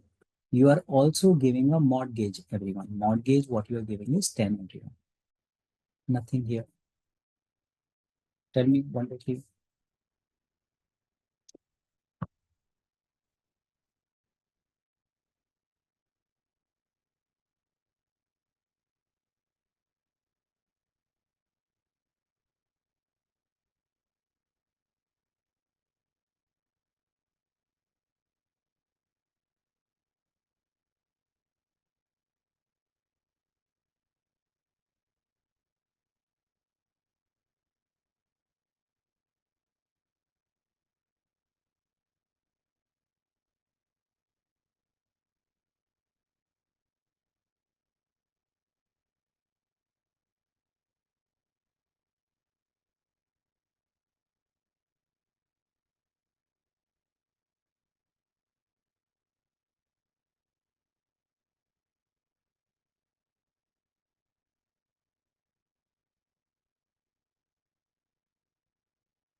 Rina, see the again the formula for step 3. See again.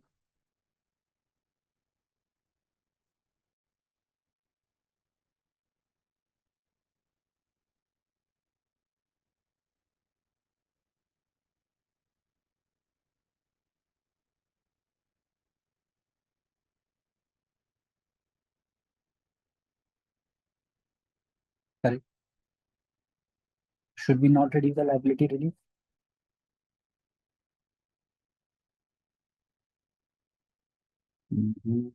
You're getting confused.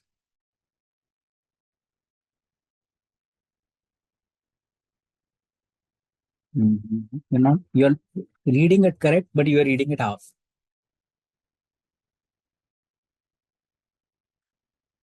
Payment. Liability.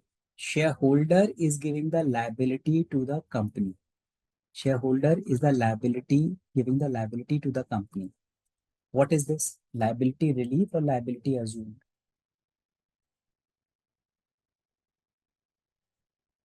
Correct. It is liability relief. Point clear.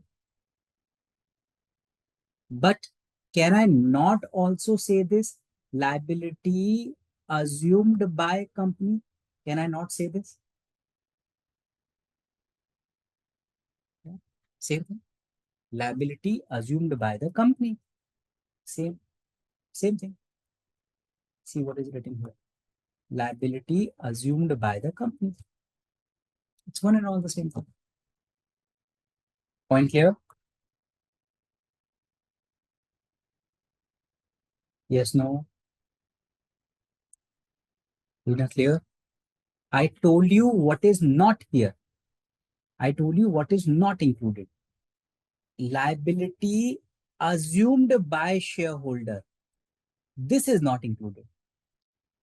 But liability relief and liability assumed by the company is the same thing, no?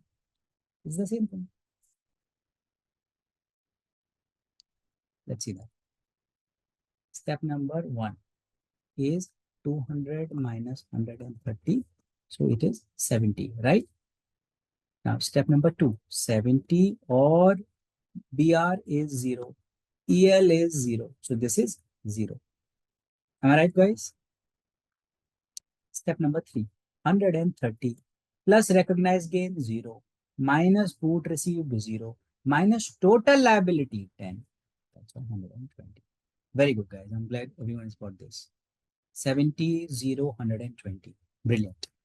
I hope it is okay. Should I move, guys? Everyone? I'll come back to the last step. What is the last step, guys? We are going to calculate the basis. Whose basis I'm going to calculate now? Basis of what? Basis of property. For whom you are calculating this basis? For the company, everyone. Okay, that's it. So that is step number 4, which is properties basis for company. Very simple. Net book value of the property, whatever the shareholder is giving to the company, plus recognized gain, guys. How do you get the recognized gain? Step number 2. Or whatever is the liability, debt, anything which I say, debt assumed by, debt assumed by company, or I can say debt relief for the shareholders. Same thing. Clear, Rina? Whichever is higher. That's it. Copy this, then I'll continue.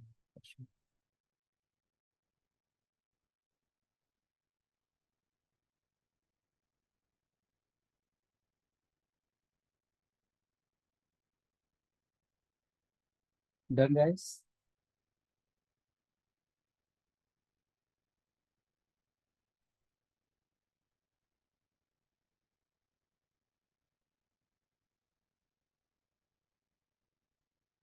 Okay.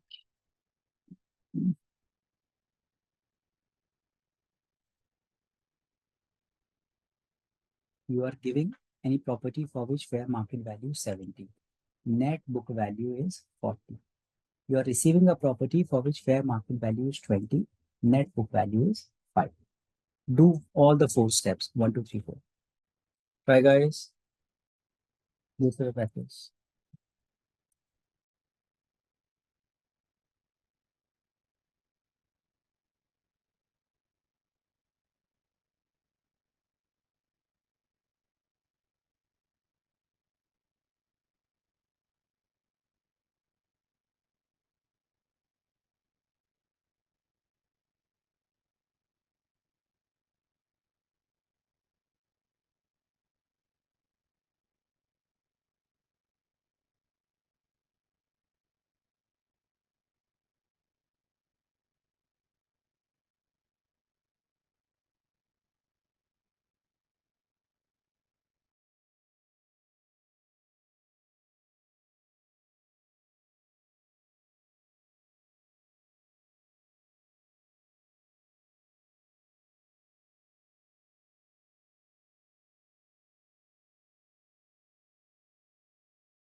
Right, guys. All the questions are based on these 4 steps. Try it.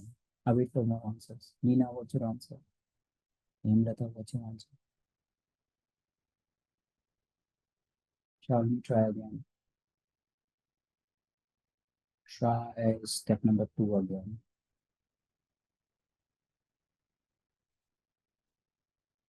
I think your step number 2 is wrong. That's why 4 is also wrong.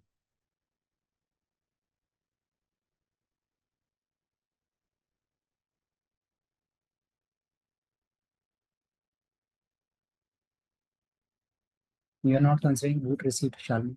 You're not considering boot receipt.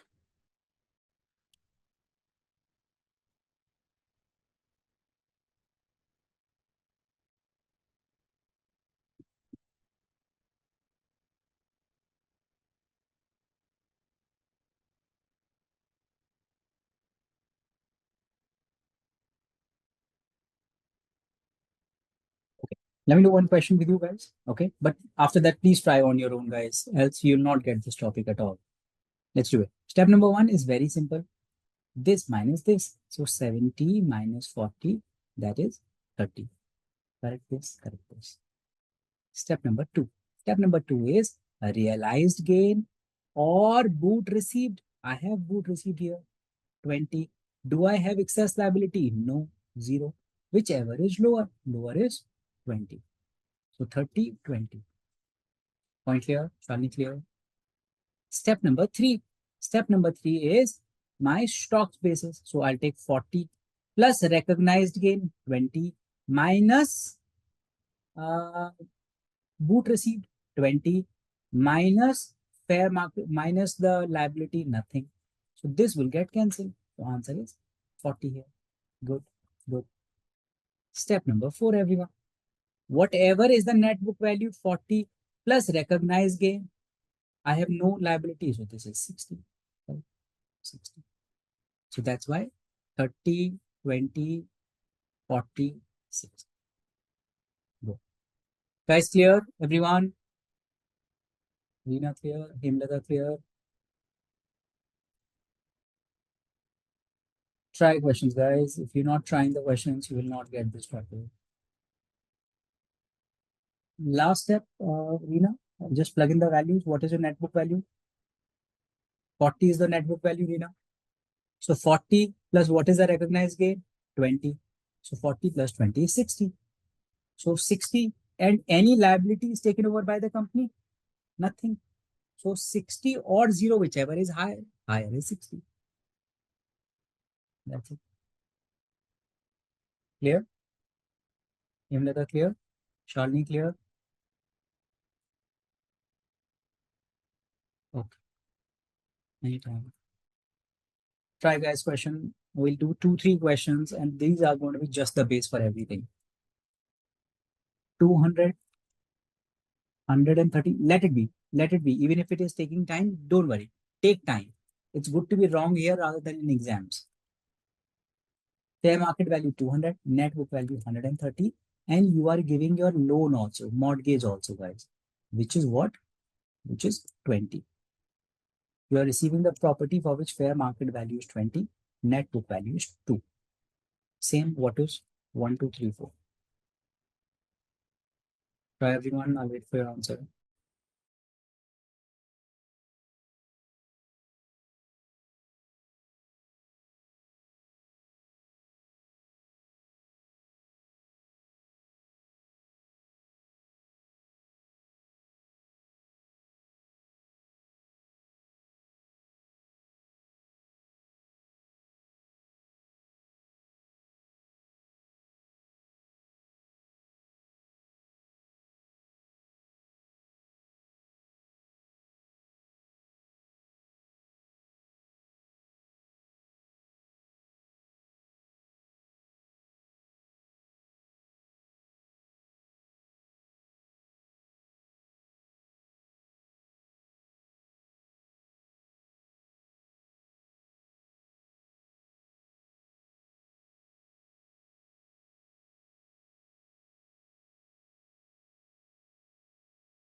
70, 20, 110, 115. So either all are right or all are wrong. What do you think? All are right or all are wrong?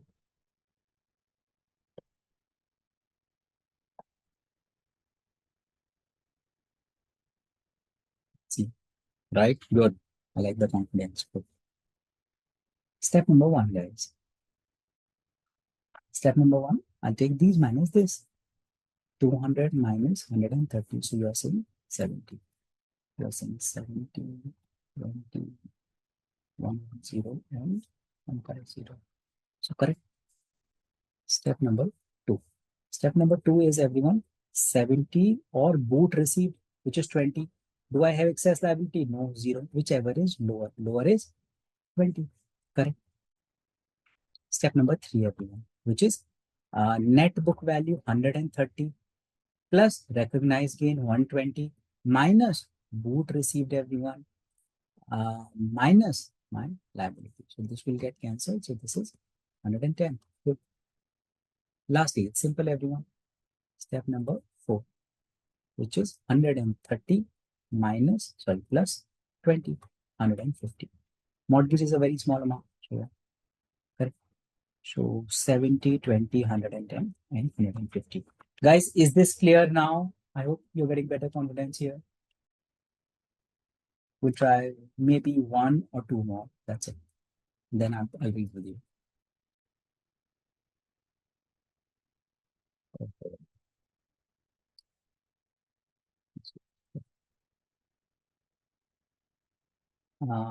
Shareholder is giving the property for which fair market value is 100, net book value is 60.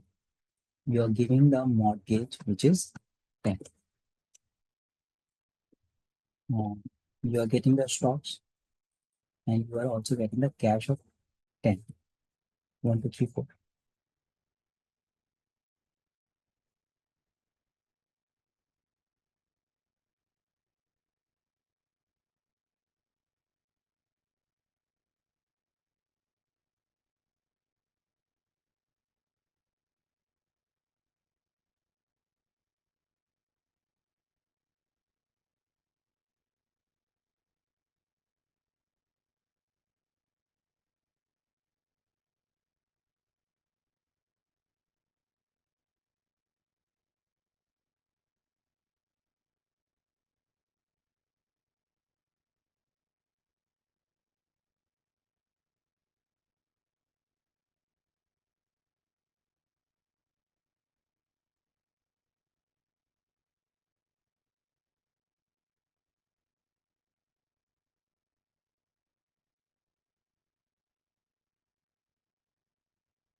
Okay, everyone.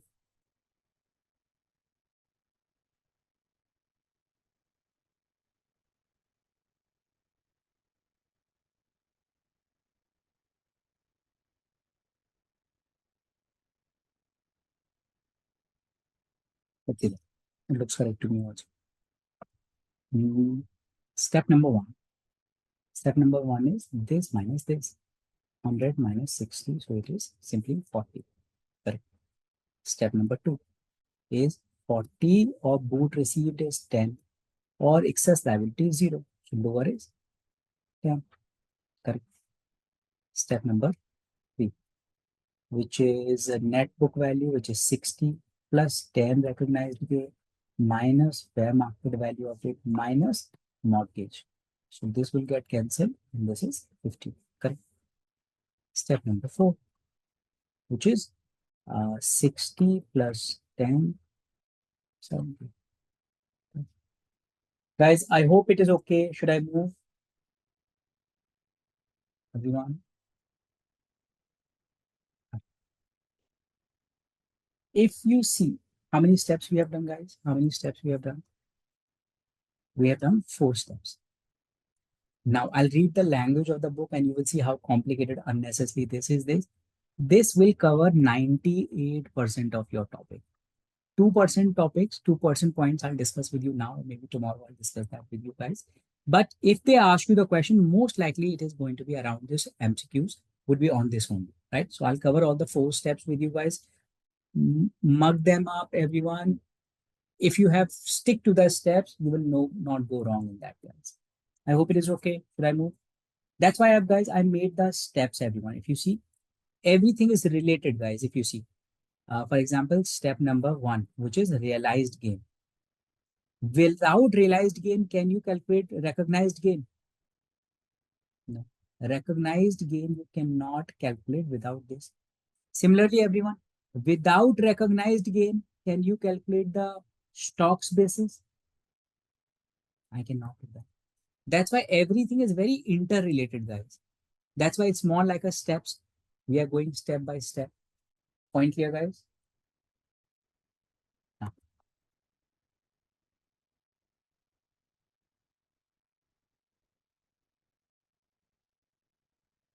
Now, let me quickly read with you from the book, everyone. First of all, what is this? Liability in excess of the basis. What is that?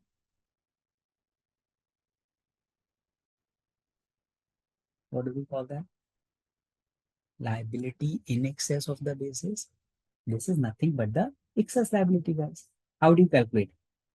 Basis minus the liability. It is my excess liability. Point here, guys. Everyone, page number is. See, the amount of the liability assumed by the company. Can I say liability relief? Yeah, same thing. Assumed by the company that exceed the adjusted basis of the asset transfer is not boot. It is not a boot, but generate the gain. I've done this. It is not a boot, but it would be treated like a grain, everyone. So recognized gain is going to be increased with that. Point clear, guys, what I'm saying? Okay. Now, see this only. Whatever I'm marking, see this only. What is this? Which step is this? Tell me.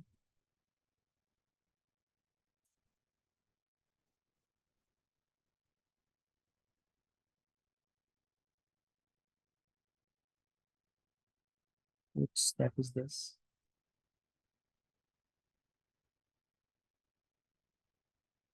Yellow mark. Correct. This is nothing but the step number 4. Quickly read. Just this only. Just the purple mark.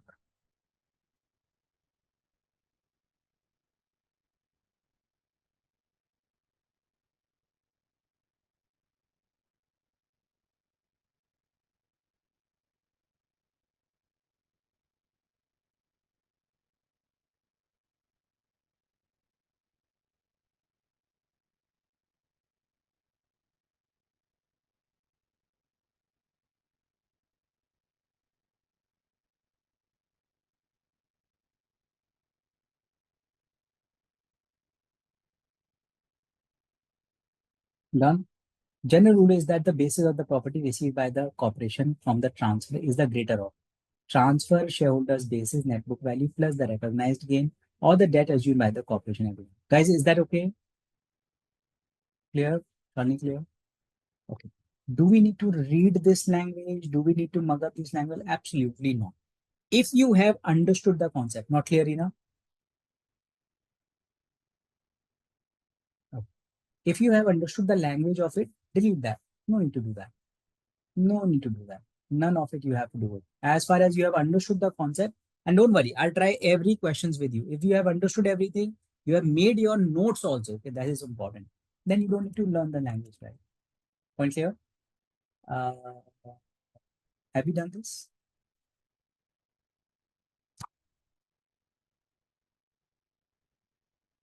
Thank you. It's just like you are understanding well. Is that okay, Pasky? Same thing. Taxable, fair market value. That's my basis. Non-taxable, none. Don't need to do that. Don't waste your time in doing it. Okay. I hope it is okay, guys. No. I have discussed 351 has two conditions. Right? I'll have 10 minutes, 15 minutes more than we have today. Two conditions we have done. One, you should have a control. Second condition, which I discussed with you, no boot. Now, as I discussed, no boot is not so stringent. This is condition is not so stringent, everyone. It's very much possible. It's very much possible, everyone, that shareholder is giving any appreciated property, right? So that means maybe you are giving fair market value is 100, net value is 80. And if I tell you this shareholder is getting, let's say, 90% of the company's share. Now, is the shareholder going to recognize the gain here, guys? No, that's what we have done. But it is also possible that this shareholder is receiving some minute cash, some minute cash, everyone. Let's say this guy is getting $1,000. So obviously, okay, I'll take this. Maybe this guy is getting $10 as the cash. So on this, I will not recognize the gain, guys. But whatever the cash you are receiving, I'll recognize the gain on that, guys. Point clear what I'm saying, guys? You have already done it. Nothing new I'm telling you. You have already done it. In this, what is step number one? What is step number one for me, guys? What is step number one here for me? 100 minus 20, 80. So $20 is my this. How much I will recognize, guys, here? How much I'll recognize here? 20 or 10, whichever is lower. Lower is 10. So obviously, up to the boot received, everyone, I'll recognize the gain. Point clear or not, guys? Yes, no. Okay. I'm just writing a more clarificatory note here, guys. Non-recognition of gains will be resulted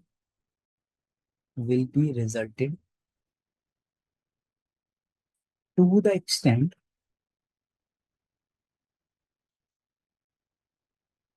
shareholder receives stocks in exchange for property. Even if shareholder receives some boot means any kind of a money, any kind of a property, anything in exchange.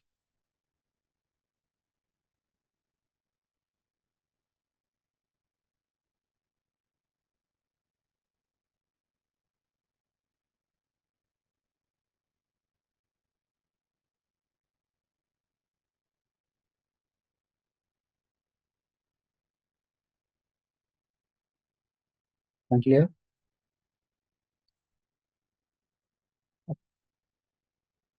Now, Guys, whatever the steps you have done it, don't don't blindly don't blindly apply them, everyone. Okay. You should apply the logic also in that case. I'll explain to you what do I mean that. For example, guys, if I'm telling you,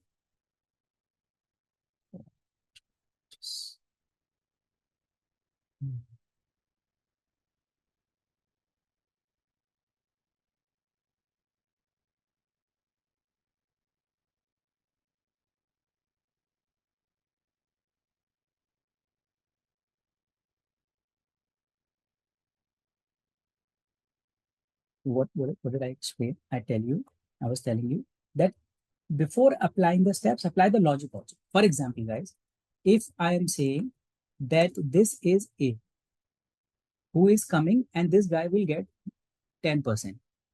Already there are few existing shareholders. And they will already have 90%. Is that possible? Very much possible. We have done that. Now, this guy is giving any property. Now, this guy is a part of the control group, guys. Is this guy part of the control group? No, no. So that means, would this guy recognize the gain or not? Should recognize the gain or not?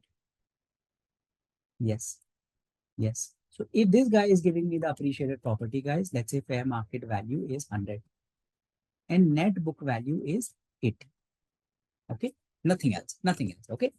So everyone, if I apply step number 1, what is my value? 100 minus 80, 20. What is step number 2? 20 or 0, whichever is lower, 0. But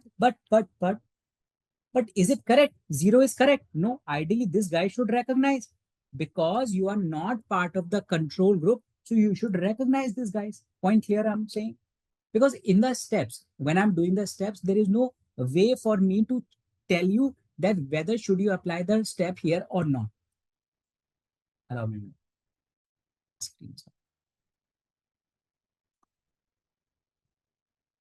So what, I'll repeat this one more time. What I'm saying is, when you're doing the steps, obviously you have to apply the logic in this case that this guy is not the part of the control group. So obviously here you have to recognize this. So obviously this is the exception of the steps. Point here, guys, what I'm saying. So if I typically literally blindly apply the steps, obviously the gain is nothing here. But obviously this guy is not the part of the control group. So this guy has to recognize the gain of 20. Guys, point clear what I'm saying? Yes, no, Rina, clear? So you have to apply the logic, don't apply the steps blindly in that case, guys. I hope it is okay, people. Then again, that is also the gain, Rina. That is also the gain for you.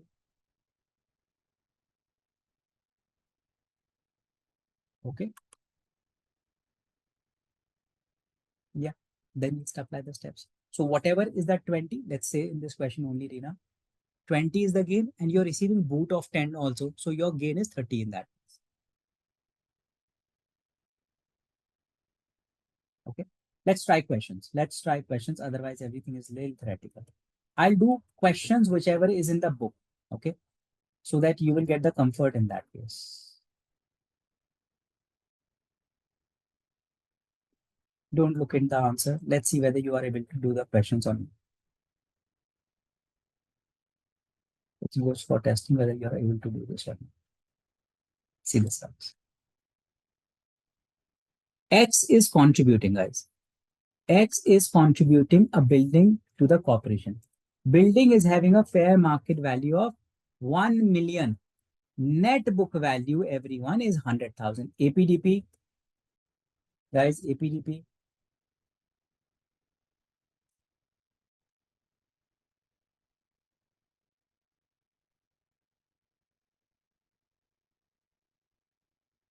Well, where's the doubt?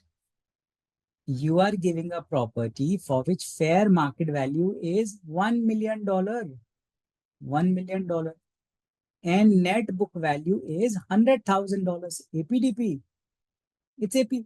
Point clear? It's AP. Also, you are also giving a mortgage on that. So you are also giving the mortgage on that, which is 400,000. Guys, point clear what I'm saying? Yes, no? In this question, guys, what are they looking? In this question, what they are looking, everyone, what is the corporation's basis in the building? Which step is that? Corporation's basis in the building. Which step is that? Step number 4. Absolutely correct. Step number 4. What is the gain recognized by the step, by the X? Which step is that? Step number 2. Correct. Rina, clear? Let's do that. Come on, guys. Let's do it together. What is the value of step number 1?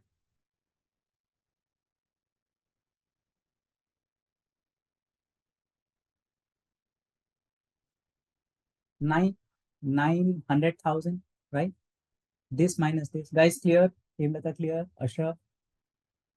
I'm removing the extra zeros, okay? Unless it might confuse you. So, yeah, 1000 minus this. So, it is 900. Guys, is that okay? 900. Step number 2. What is step number 2 for me?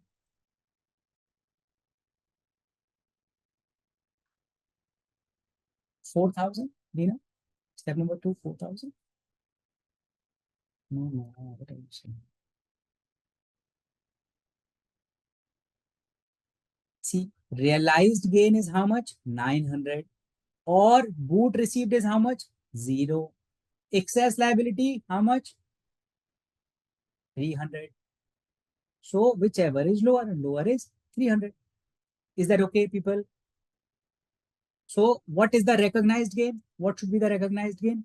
Recognized gain should be 300,000. Is this okay or not? What is step number 4? Tell me what is the value of step number 4, which we are looking here.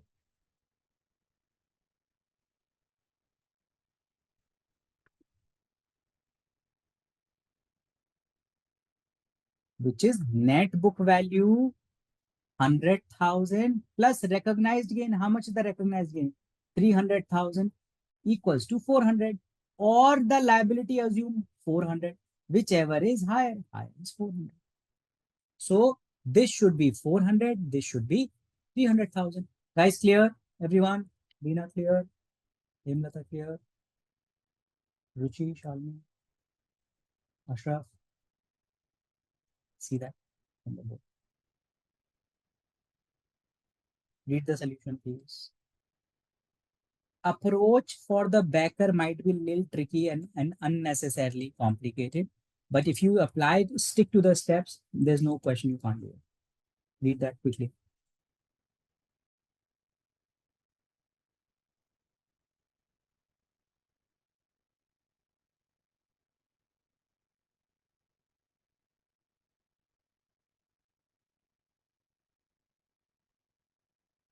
Corporation's basis in the building is 400,000. That means that's your step number 4. That's your step number 4. You are going to recognize a gain of 300,000. That's what you have done. Step number 2. Guys, are we good? Is that okay?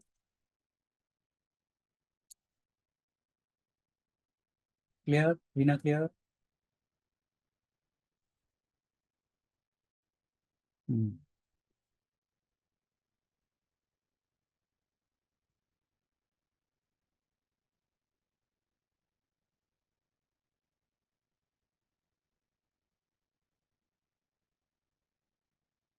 Okay, I think rest we can try tomorrow. Should we wrap today or can we do? Okay, let's do it tomorrow, guys. Honestly, it's very late for you guys. I hope everything is clear, guys. Whatever we have done it. Everyone, any question? No? Okay. We'll resume, guys. We'll see you. I'll see you guys tomorrow, 6 o'clock. Please join timely. And I have asked you to read one of the, I have asked you to see one of the lectures. Please see that lecture, everyone. Sure, please have a look at that, guys. Would be helpful.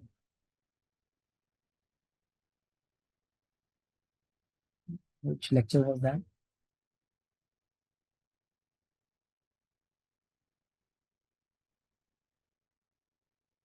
Lecture 16. Okay. Everyone, please see lecture number 16. I think 4th of August, right? 4th of August. Just see first 1.5 hour. That's all. Beginning 1.5 hour. That's all you have to see it. That means up to corporate distribution, you have to do it. Nothing beyond.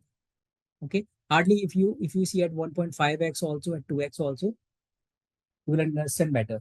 See the why I'm saying so, guys. If you are coming with the basic understanding, which is the base for you, I can build more complicated topics on that case. Otherwise, I'll waste the entire time in doing the basics with you. So please revise, just read that post video only, and that's all. If anything is not clear in the video also, let me know tomorrow. I'll discuss that also with you. All right. Great, everyone. I'm going to see you guys tomorrow. Bye-bye. Good night.